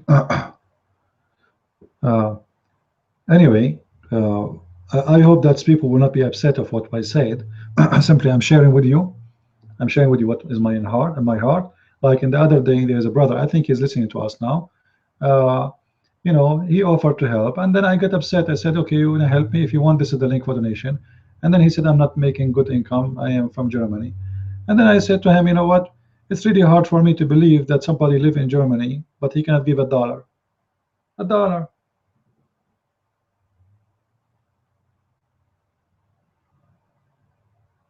So if somebody, you know, like, this is why sometimes I share what I have in my heart with you, because it make me feel like really, I feel strange. I feel I'm a stranger between people. I don't feel like I belong to this earth. Like, where is the Christians? Where is people want to help?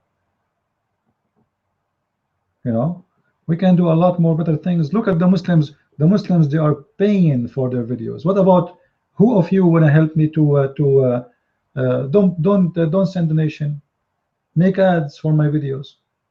You can pay it from your card directly to Google to sponsor my videos. You know that? You can sponsor it in Facebook. You can post a video in Facebook and you can sponsor it.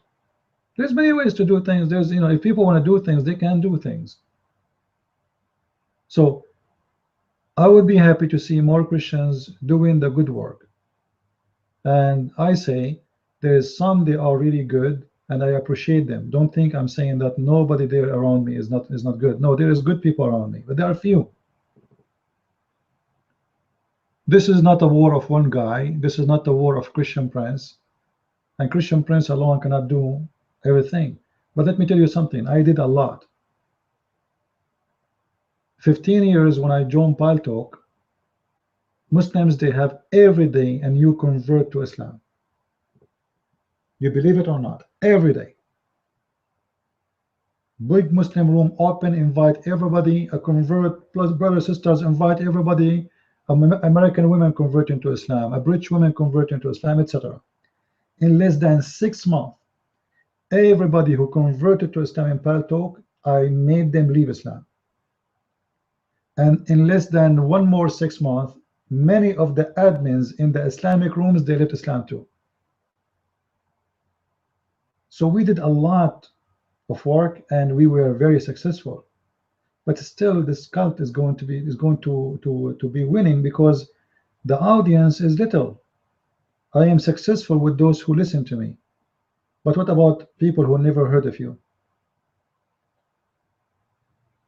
You see, those who people they listen to them, they are the famous one, and the famous one, all of them they support Islam. So the Christians they have to do a better work, so we can spread the word better. That's all I'm trying to say. Anyway, I think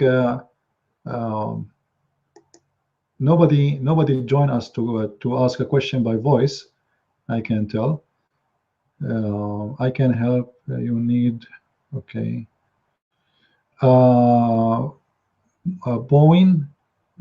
atheist. Okay. You can. This is my address. This is my address. I will put it for you on the screen. You can contact me here. All right. And actually, the link is under the video, the info, or you can contact me in Facebook. All right. See which one is good for you. And we talk. We see what you can do and what people they can do many things. You can help me writing my books. All of you, English is not my first language, and I have difficulty really, which is slowing my writing very much. Otherwise, by now I should have a lot more books.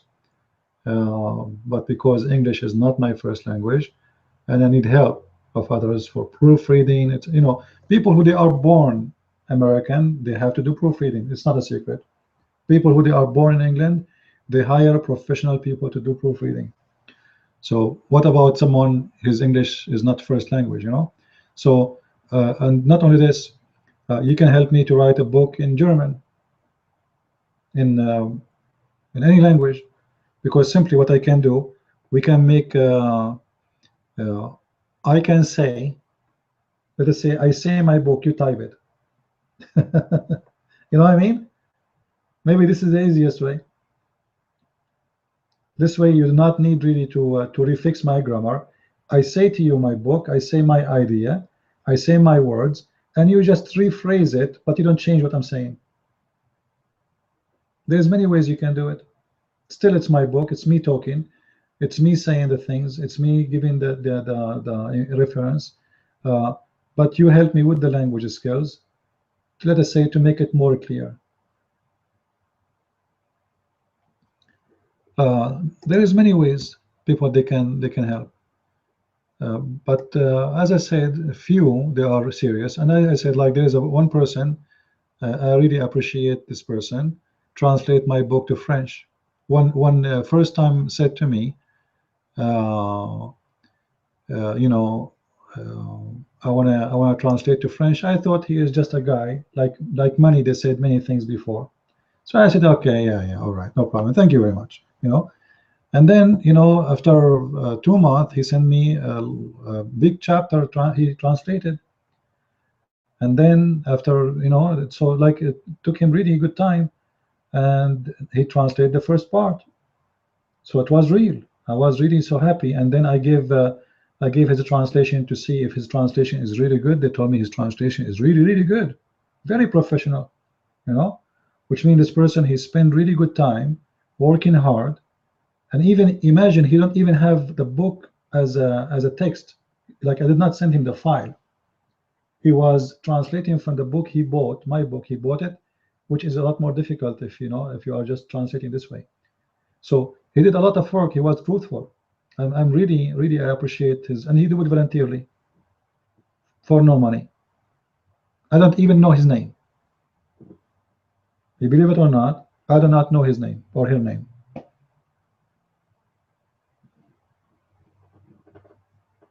All right. So yeah, Sam Shamoun, he offered his help, but I know that Sam Shamoun, he is a good guy. He like to help, but he's a busy man. So even if I give it to him, Sam Shamoun, he don't have patience. I know he always says that, right? So to help me with my book, you have to have patience, because this kind of books need a lot of patience.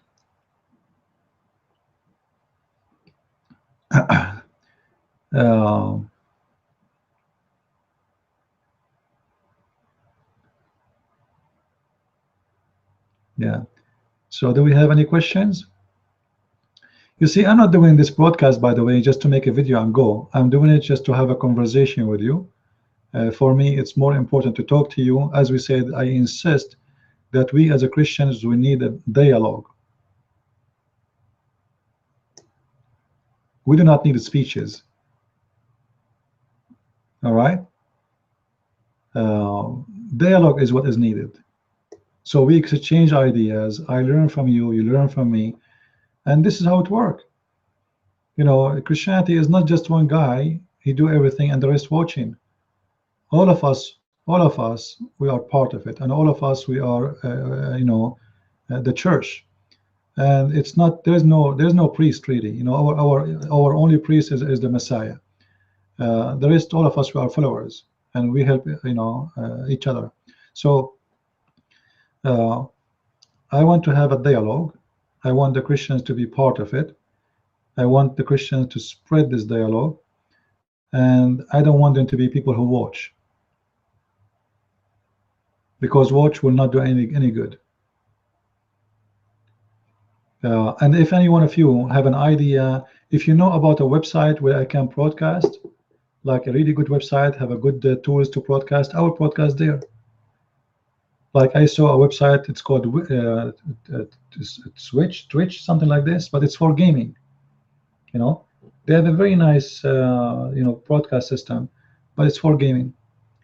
But if you know a website, and even if we need to pay money, but it's worth it, and they have a live broadcast, and we can get more audience, I'm willing to pay. People, they are helping me with donation, then we spend the donation in what we need to do. So help me, give me ideas, find me resource, connect me to people, call radio stations. You hear a radio station speaking about terrorism, call them, say, can you invite this guy? His name is a Christian Prince. I can contact him for you. Or if you want, this is his contact. I'm willing to go to churches. If your church want to invite me, it doesn't matter where. Europe, Australia, whatever you want. You want to invite me, I will go. Physically, not online. If they want to do it online, it's online, and it's for free. No cost.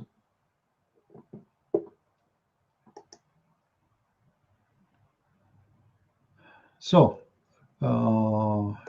any more comments here? Let us see.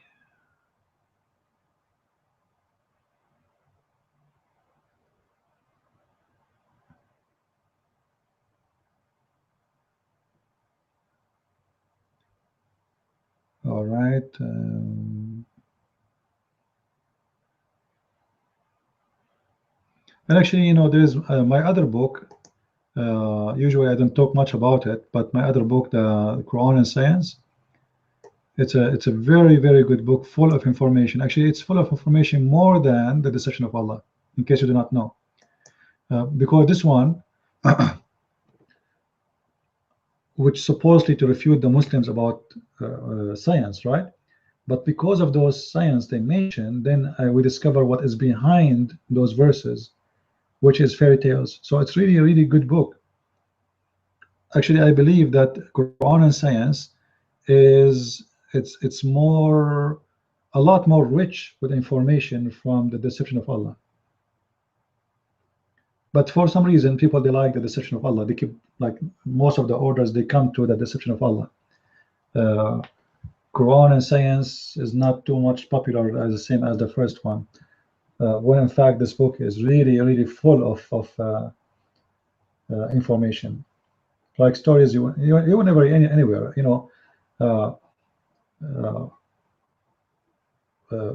Sam Shamoun, he said he's reading my book, that book, and he is writing articles from it, because those resource, for Sam Shamoun or those people who don't speak Arabic, for them it's impossible not only to find them because they don't speak Arabic, but even if they speak Arabic, how you will know about them? You spend your life learning to know this information.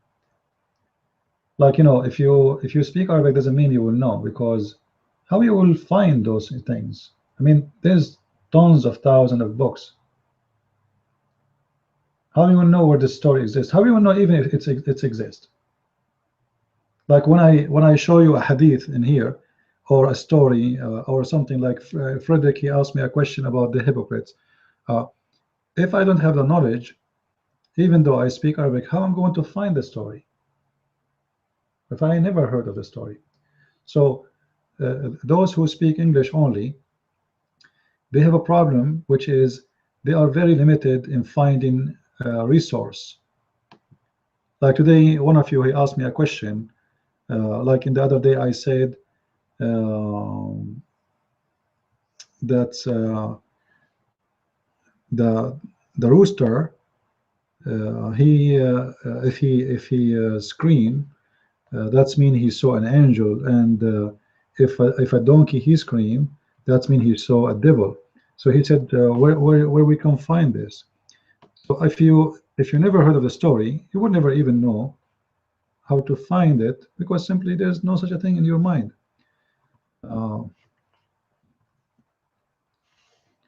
Let's see. Sorry, Nahiq.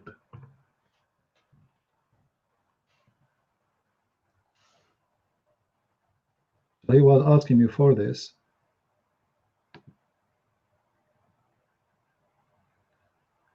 Muhammad said,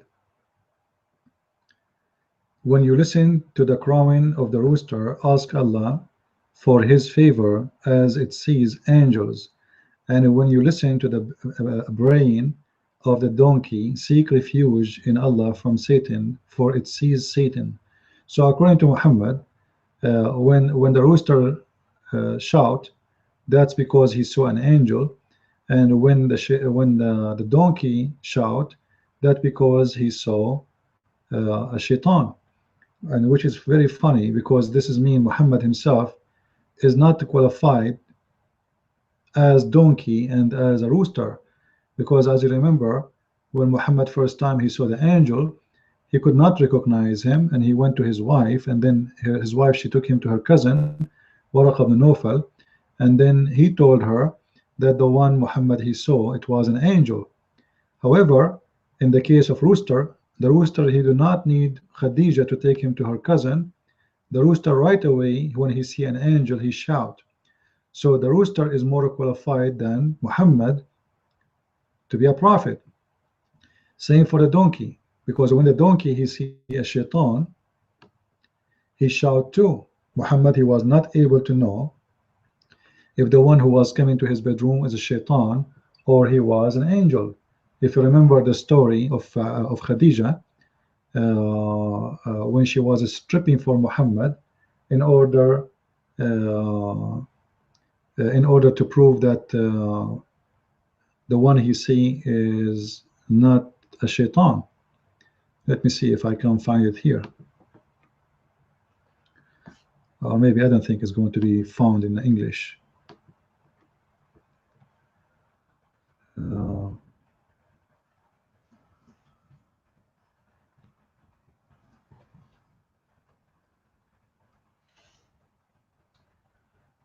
All right.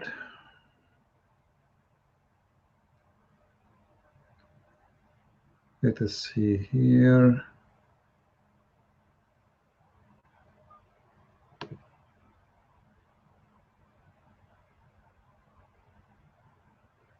See the hadith in front of me, but I'm trying just to find a good website to read it from, an Islamic website, I mean.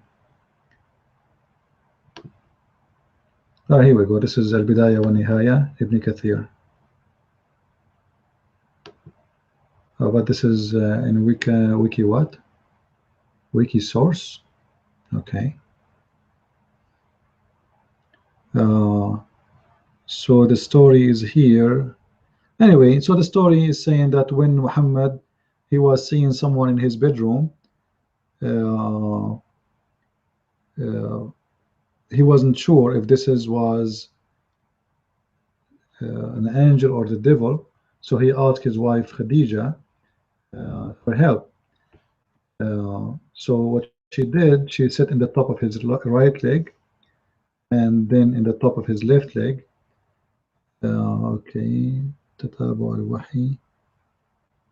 Here we go. You see, this is Ibn Kathir. Is speaking about the story.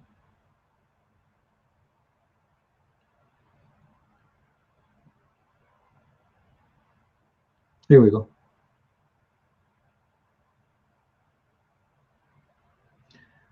Let me see if I can find it in Arabic. Anyway, it's not really important for now.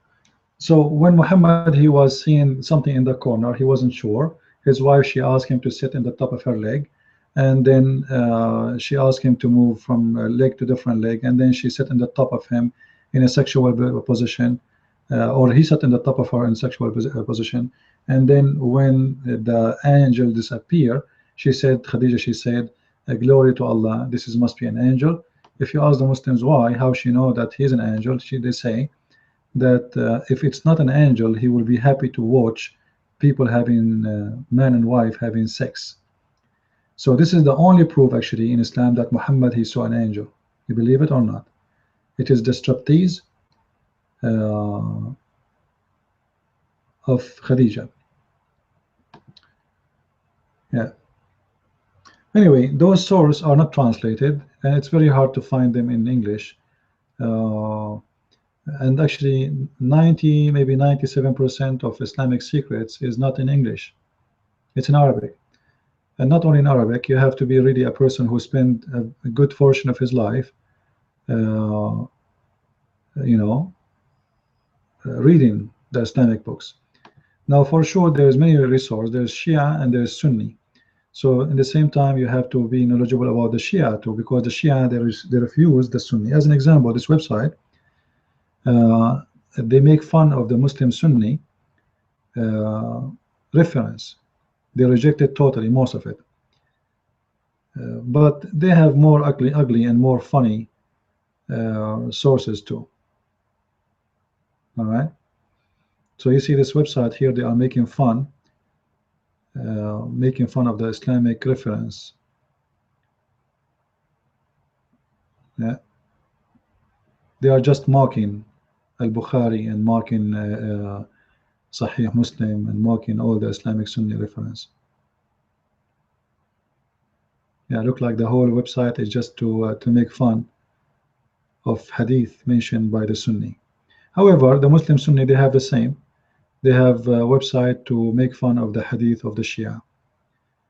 But in order to debate both, you have to know both stories, because both of stories are stupid and very disgusting and funny. So you have to know what you are talking about. All right, do we have any questions? Look like not even one person he want to call us. You see, I thought I will get some callers, especially from Muslims. When I did this program, the one I posted the link for it, I said to myself, maybe one of the Abdul, he will be excited to call me live. You know what I mean? But where are they?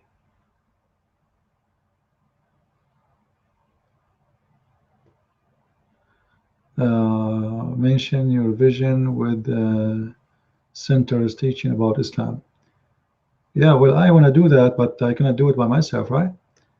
If I want to open a center to teach about Islam, that need help. I need people who they can sponsor, people who can donate. Not to me, we can you can make an organization for this. Like I will be happy to join any group, and they can do it. I will be the teacher for free. You know what I mean, Frederick? If there is a group of people, they want to do it, I will be happy to do it. But it's not really, it's not one man, and everything need money. To open a center, to teach, especially young ones, to train them how to debate Islam, how to prove it wrong. It's going to be very successful actually. But sadly, nobody want to do it. I offered some churches. In the beginning, they said, yeah, it's a good idea. But then they said, how we can get people to do this? Or how you can get people to do Bible study? right?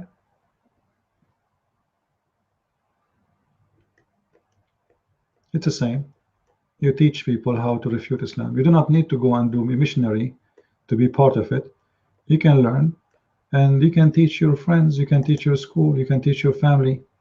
You do not need really to be a missionary yourself to do it. Anyway, uh, any more question, guys? Anyone have a question?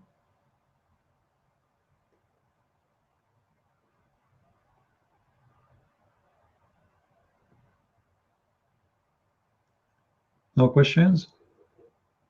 That's good. I think everybody here became a scholar.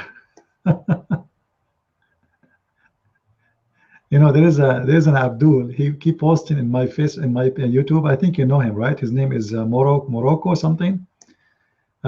This guy is very funny, and you know, I keep calling him like in text. I call him Potato. Now the reason I call him Potato, because this guy, he don't dare. You see, he don't dare to debate me. As long you are going to prove that I am wrong, why you don't debate me? You know what I mean?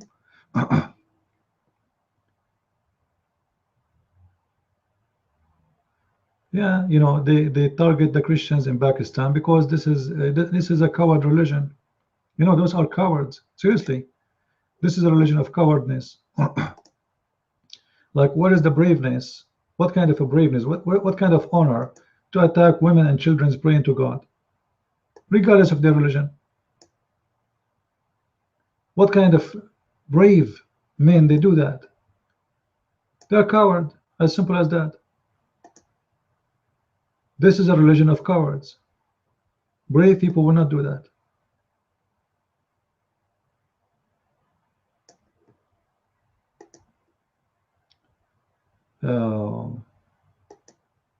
But still, you will find people defending Islam and say, so what, you know, this is not Islam.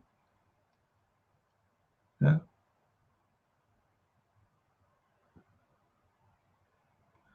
Islam is not strong, but Christianity is weak. No, Christianity is not weak. You are wrong, Matahari. Christianity is very strong for a very simple reason. The Lord, he is a true Lord, and if the Lord is with me, who could be against me? What we are talking about, that Christians are not active, not Christianity is weak. We are very wrong in that. Christianity is the most powerful truth you can imagine. And the Lord, he gave us a promise that you know, the gates of hell and the doors of hell will not be able to conquer, and his words will never be demolished. So people, they have to face it. But what we are saying about, what we're talking about, that Christians today, they are given a chance. This is what I believe is going to happen. You see, this evil will grow until things come to the point where people have to do something, and that something will be costly.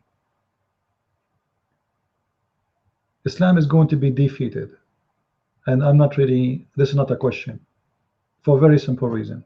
Not because of me, not because of you, but because we are people who belong to the Messiah. The Messiah, he is the one who no one can defeat him. But we have a duty until that day happened. This is all what I'm saying. Islam is not strong. Actually, Islam is a very stupid religion. It's very easy to defeat. It's very easy to prove wrong. It's very, very, very easy. But how you can do it if there's nobody want to do it?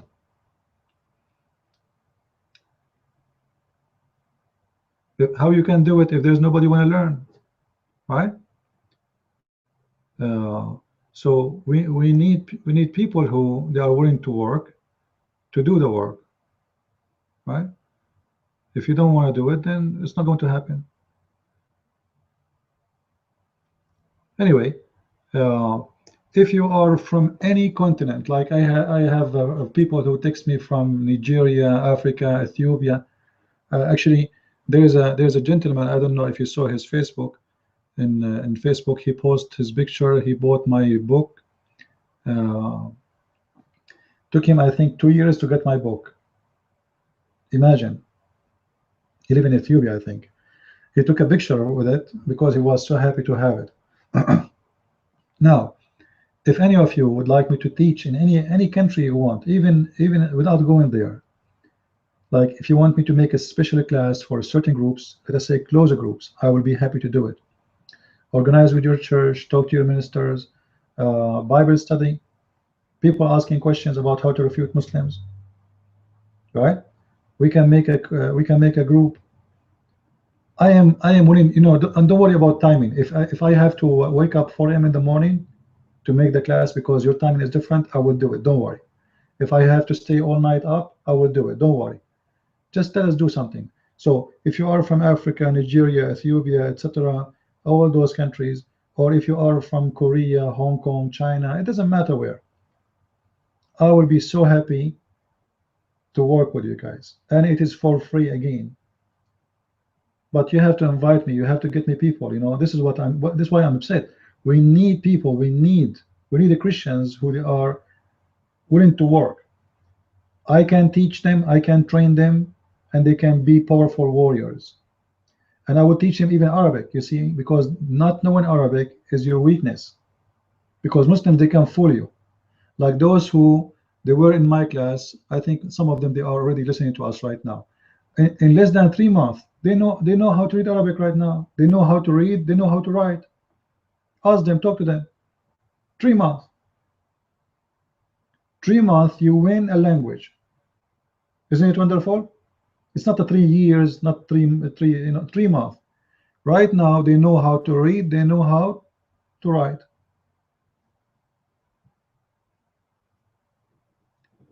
And that will make many doors open for you, even for your career. Even you can add in your resume that I speak Arabic. I know Arabic. I understand Arabic. Right? So there's many things can be done.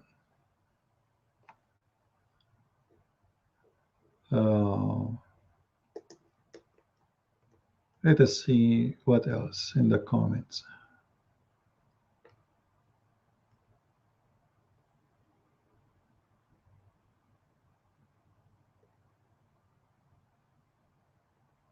All right.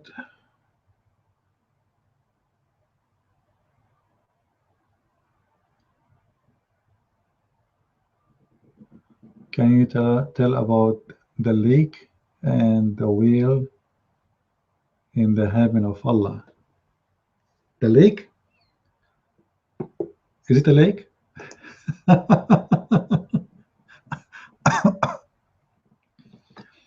Actually, what the Quran mentioned, it's speaking about the whale, which is not in the heaven.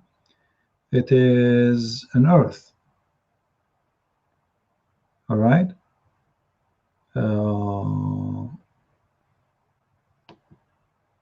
Let us see.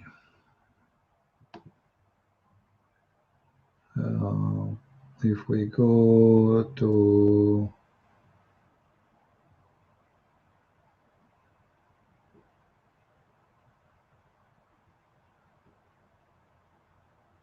where just to show you.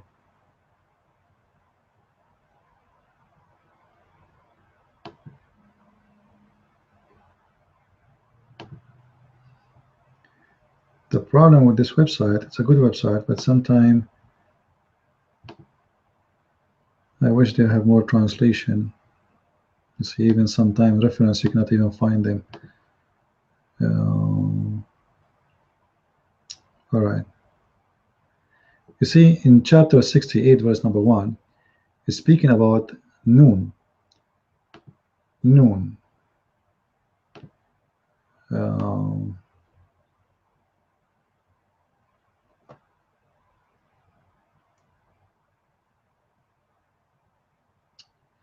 All right.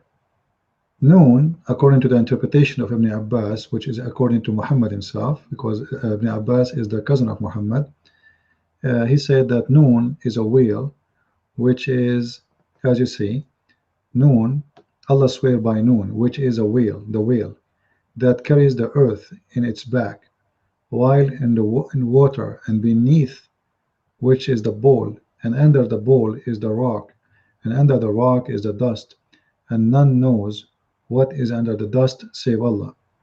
The name of the whale is Luish, and it said its name is Lutia, and the name of the bowl is a Bahamut, and some they say its name is Talahut or Liwina, and the whale is in the sea called Adwad,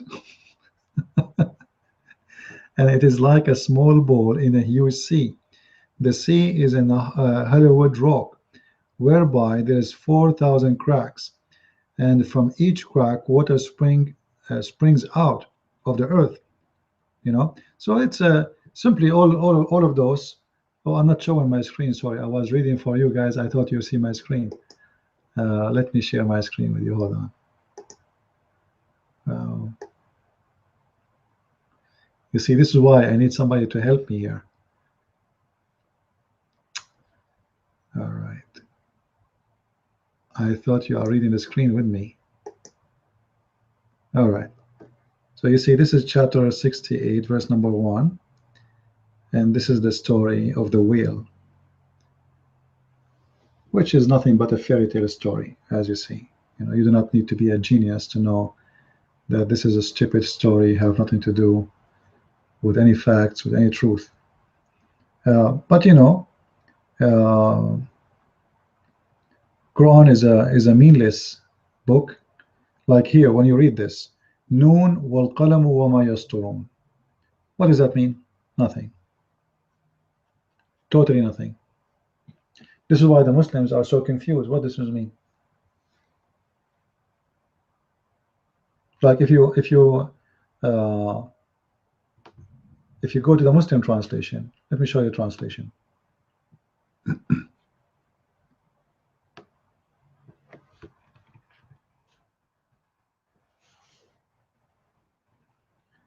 You can choose anyone, Yusuf, Ali, whatever you want. Okay, look at this.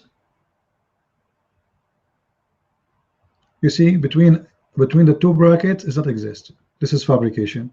So take what is between the two brackets off. Noon by the pen and which right?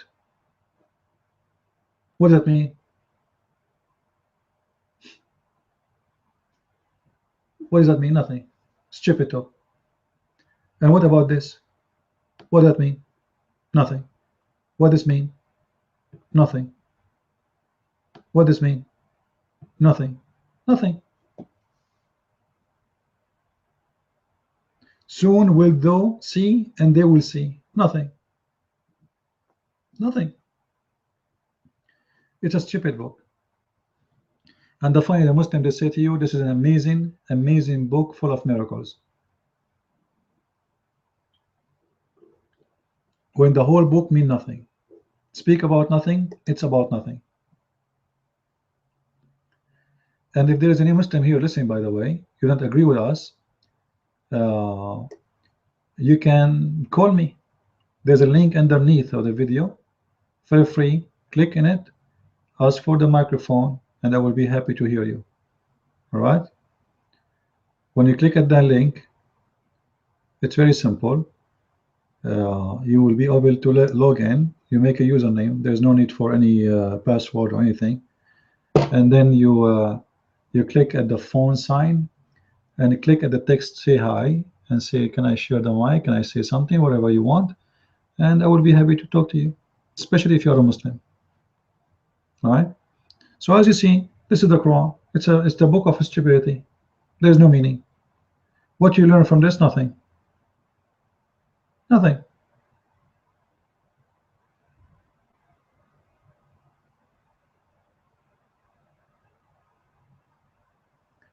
And the funny, every verse is not like 3-4 words. Some even sometimes the Quran, like if you go to the verses at the end of the Quran, there's nothing there. Stupid books. Stupid talk.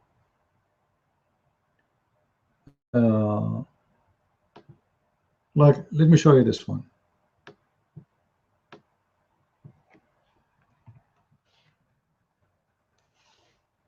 Look at this verse. For this chapter. 113, chapter 113, 5 verses. What is this one about? Ask any Muslim. Anyone knows what this is about? Like now, you are reading this with me. What this is about?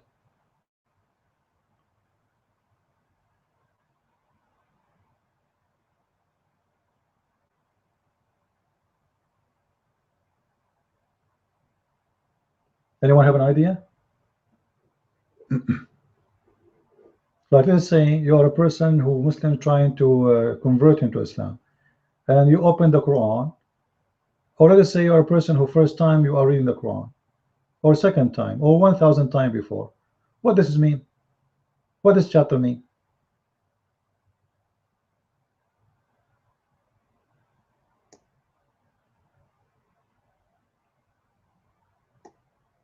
Anyone have an idea? I'm waiting for any response. Anyone have an idea? This is the miracle of the Quran? Yeah, the miracle of the Quran. It's a book nobody can understand.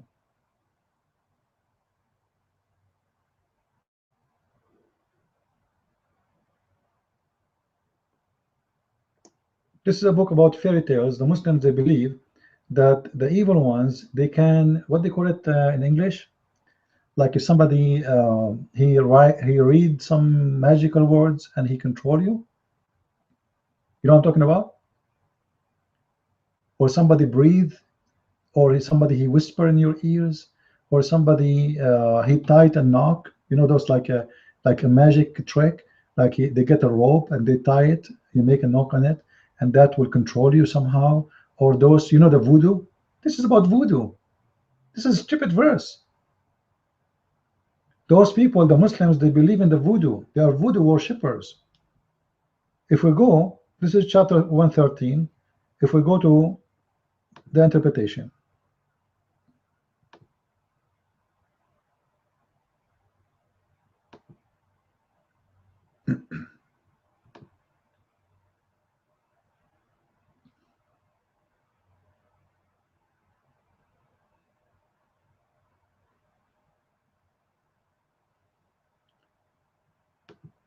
let us go.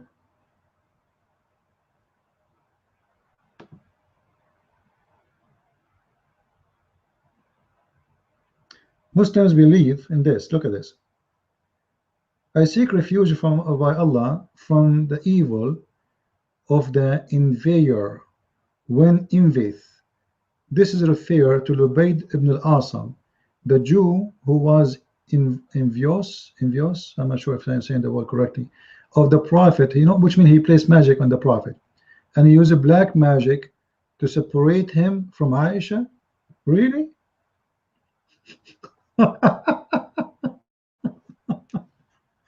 A Jewish guy, he made the magic to separate Muhammad from Aisha. Why? What is going to accomplish if we do that? This is Quran. Allah is making a verse saying, I seek refuge from those who they are they have an envy. What? And they use a black magic to control the Prophet.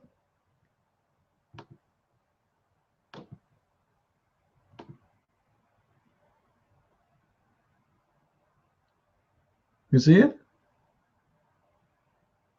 Muslims, they believe strongly in witchcraft. They believe, yes, you can witch someone. And this is in the Quran. This God, Allah, he believed in witchcraft, which is proven to be false. Yes, there's people who do witchcraft, and the Bible speak about them, but doesn't mean that witchcraft is real. Witchcraft is nothing but deception. You know, you fool somebody, you make him believe that you have a control of him using magic, etc., to take their money, but it's not real. Islam teach that this is a very truth, or let us say truthful thing happened to you. Even the Quran says that the one who taught the witchcraft, it was Allah, by sending 2 of his angels through the Tower of the Babylon.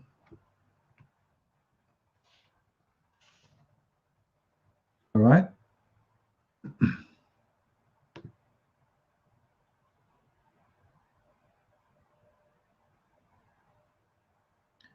And they followed what Shaitan chanted of sorcery in the region of Sulaiman. And Sulaiman was not an unbeliever, but the shayateen disbelieved.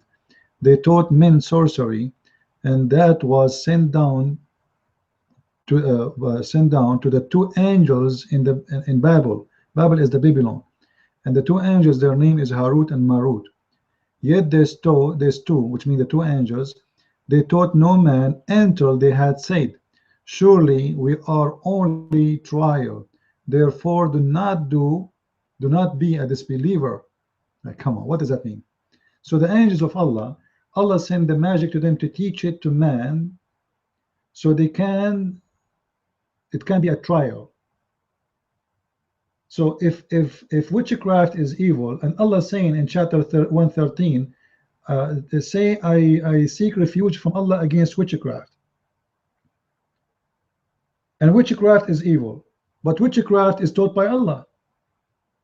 You see, it says here that this is sorcery sent down to the angels in the Babylon, Harut and Marut. Sent down by who? By Allah. You got the point? This is why this stupid religion doesn't even stand for its own. Like in one verse saying to me, I seek refuge by Allah against the witchcraft. In other verse you say to me that witchcraft was sent from Allah to the two angels in the Babylon. And by the way, this is from the legions of the Assyrian.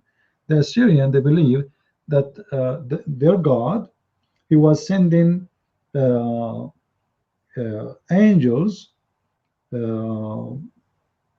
Their name is Harut and Marut, and those angels are the first ones who taught sorcery.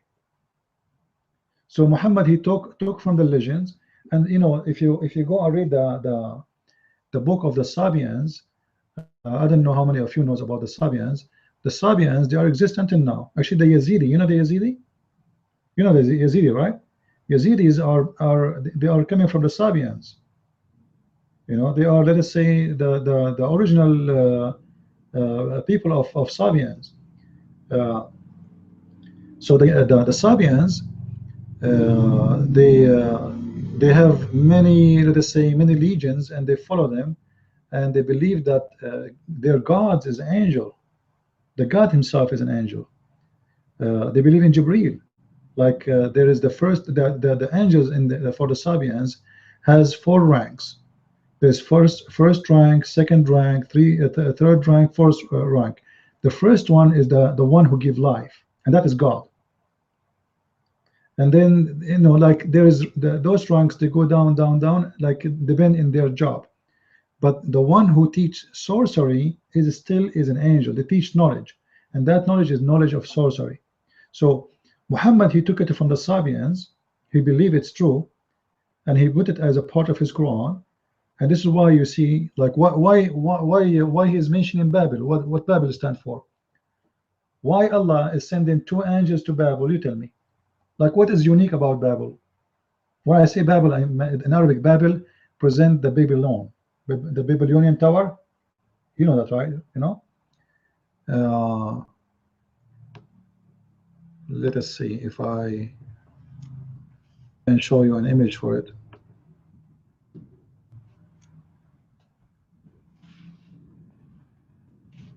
Typing in Arabic.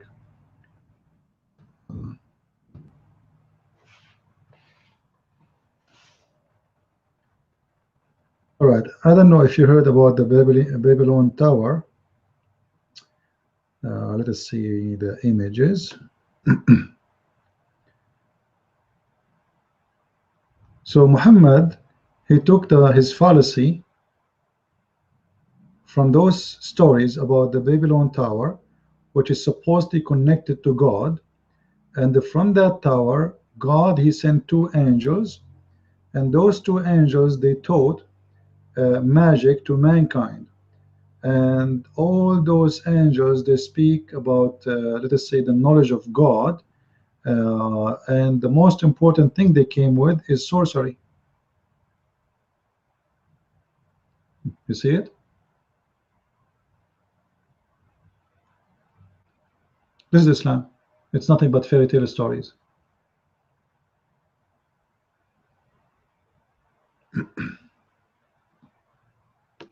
And this is actually the actual Babylon Tower, which is exists until now. I do not know if ISIS destroyed it or not. This is the real tower.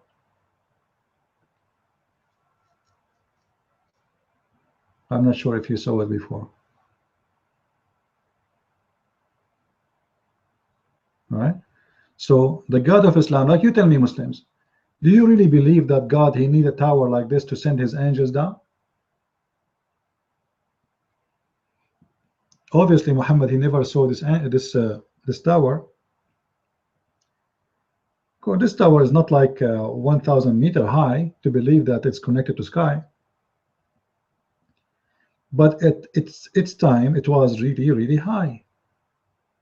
You know. So at the time when the Babylon they did this tower, it was something really amazing, maybe one of its kind in the whole world, to have such a building high in like this. It's kind of let's say amazing engineering, you know, for people at that time to be able to build such a thing. But the purpose of this tower, that the king of the Babylon supposedly he want to go out to heaven. But the fact, this is what history say, the fact the Assyrian, I mean, sorry, the Sabians, the Aramaic people, they built this tower as a gate of heaven, where the wisdom and the angels of God will go down.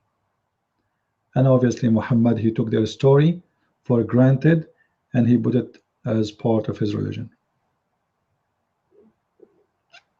Otherwise, I challenge the Muslims to tell me what the point of this Babylonian tower. Why those angels do not come in the Kaaba? You know what I mean? Why Allah is not sending those two angels, Harut and Marut? And those are not Arabic names, you know. Most actually those names for me, the way I see them, they kind of like Armenian, but I believe it's a name that's spread in the Anadol mountains, which is between Iraq and Armenia and Syria and Turkey now. This area, those names. So those names are known to be the ones who taught magic, and they are angels who came down in the Babylonian tower. Actually, if you go to the interpretation, if you go to chapter 2, verse number 102, here we go.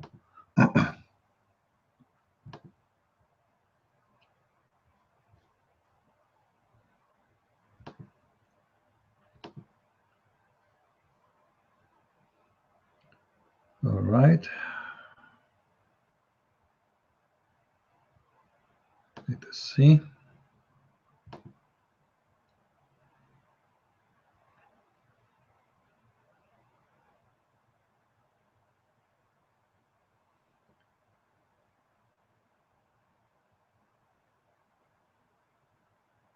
All right, so they taught the Jews people taught people magic, that which was revealed to who? The two angels. Revealed by who? By Allah. So the first one who taught evil magic, it was Allah. Now you tell me what the point of this? Why Allah, if He is the good God, He is teaching people true magic, real magic. And the purpose of this magic is to divide people. So who is Satan then? If Allah is the one who teach, let us say, a knowledge of dividing people, or let us say a sorcery, this is Allah teaching. This is not from the shaitan. But if you see in chapter 113, it says, Allah, He says, seek refuge by Allah from the sorcery, from the black magic. But the black magic is taught by Allah.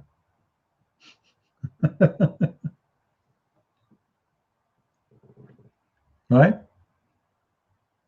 Revealed to the two angels. Angels are of who? Angels of Allah. Revealed to them from who? From Allah. As simple as that. And for sure, not to forget to mention the story of Solomon, that Solomon, he have a powerful ring, which is a ring of magic.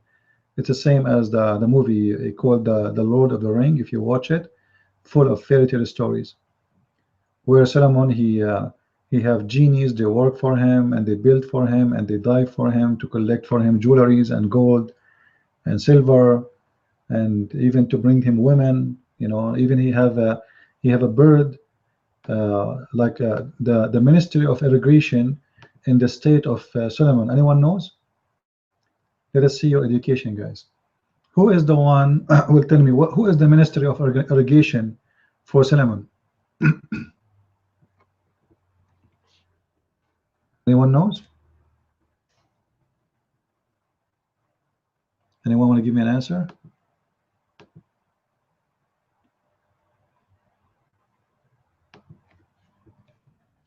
Nobody knows? Hey, look at the comment to see. Maybe I'm not seeing them.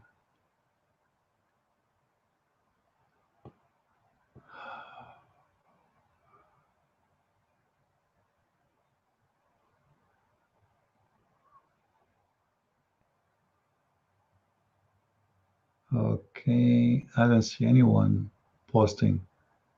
Anyone knows? Who is the Minister of Irrigation or Agriculture for Solomon?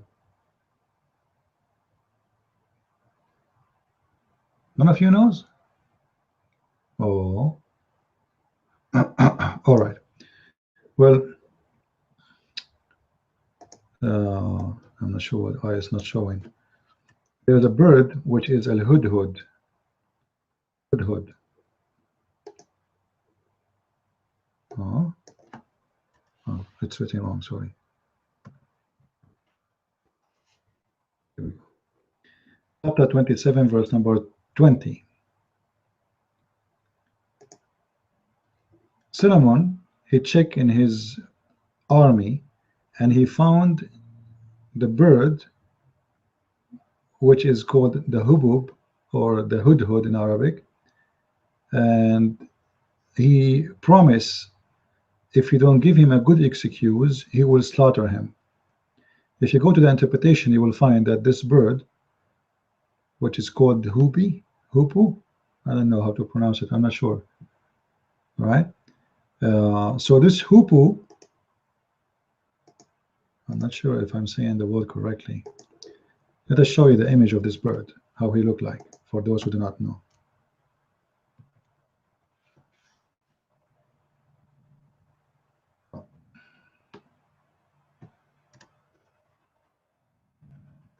This bird was the Minister of Agriculture for Solomon, according to the Qur'an. And one day, Solomon, he came to check on him. And he said, where is the hubub? I cannot find him. I swear by Allah, if I don't give me good excuse, I am going to slaughter him. I'm going to punish him. I'm going to torture him. Simply, he is going to take his feather one by one. So when the bird came back, he told Solomon, I was flying looking for you, for a woman, and I found a woman, she have no hair in her legs. All right. And this woman, she worshipped the sun, etc. Blah blah blah blah. And then Solomon, he fly over his flying carpet, and he went all the way to meet this queen, and this is the Queen of Sheba. You see it here? Here he said, I certainly am going to punish him, I will torture him, I will kill him, etc., unless he give me a clear reason for being absent.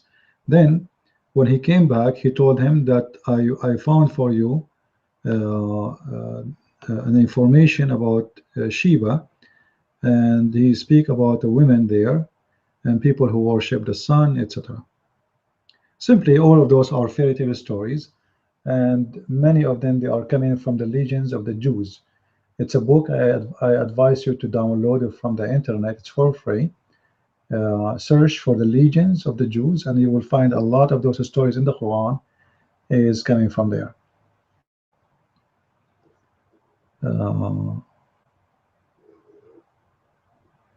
I am interested in the Arabic lesson, but I got one to be on Sunday about this hour. It will be difficult.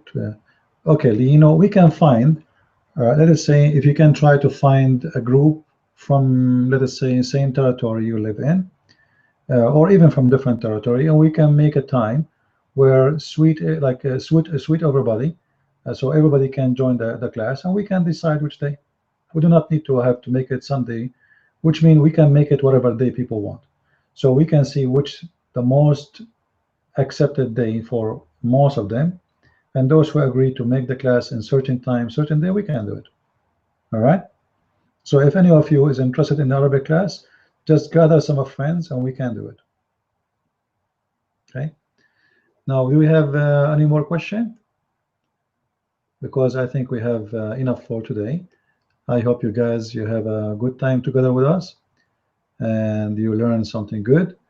And again, don't forget, please, if you hear a TV station, radio station talking about Islam, and they open the phone call for people to talk, to share, call them and tell them, you know, can you invite this guy? His name is a Christian Prince.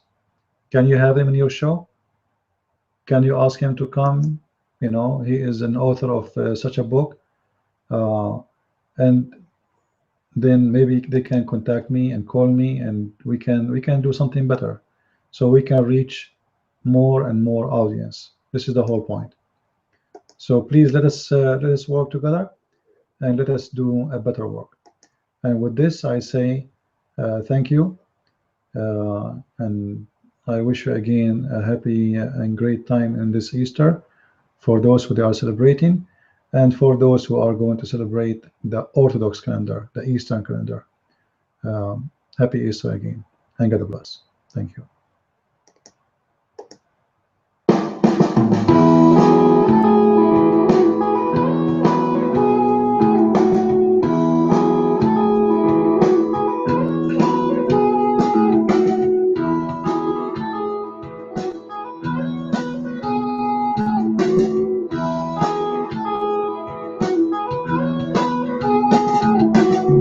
There's a place where you went for me, on a hill called Calvary. You gave your life just for me. Now I come on bended knee. Your grace and mercy surround me. Your love completely astounds me. That's why I'm lost without you, Lord.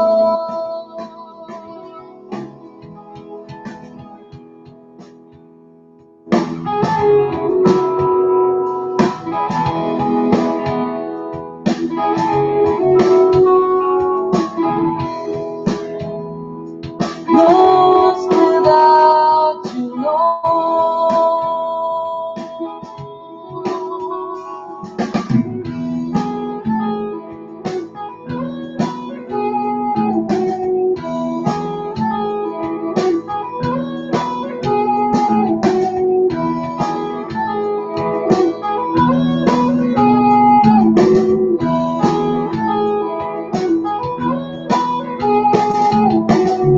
From the highest high to the lowest low, you are with me now. Wherever I go, lifting up my faith, filling me with joy. Lord, hear my cry. This is my praise. Your grace and mercy surround me. Your love completely astounds me. That's why I'm lost without you, Lord.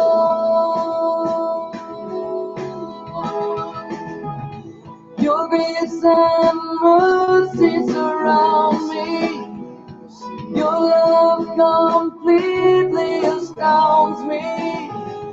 That's why I'm lost without you,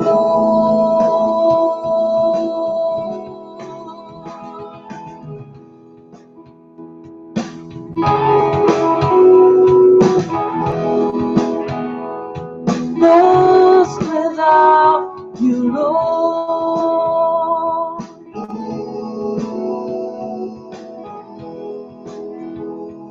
Lost without you, Lord.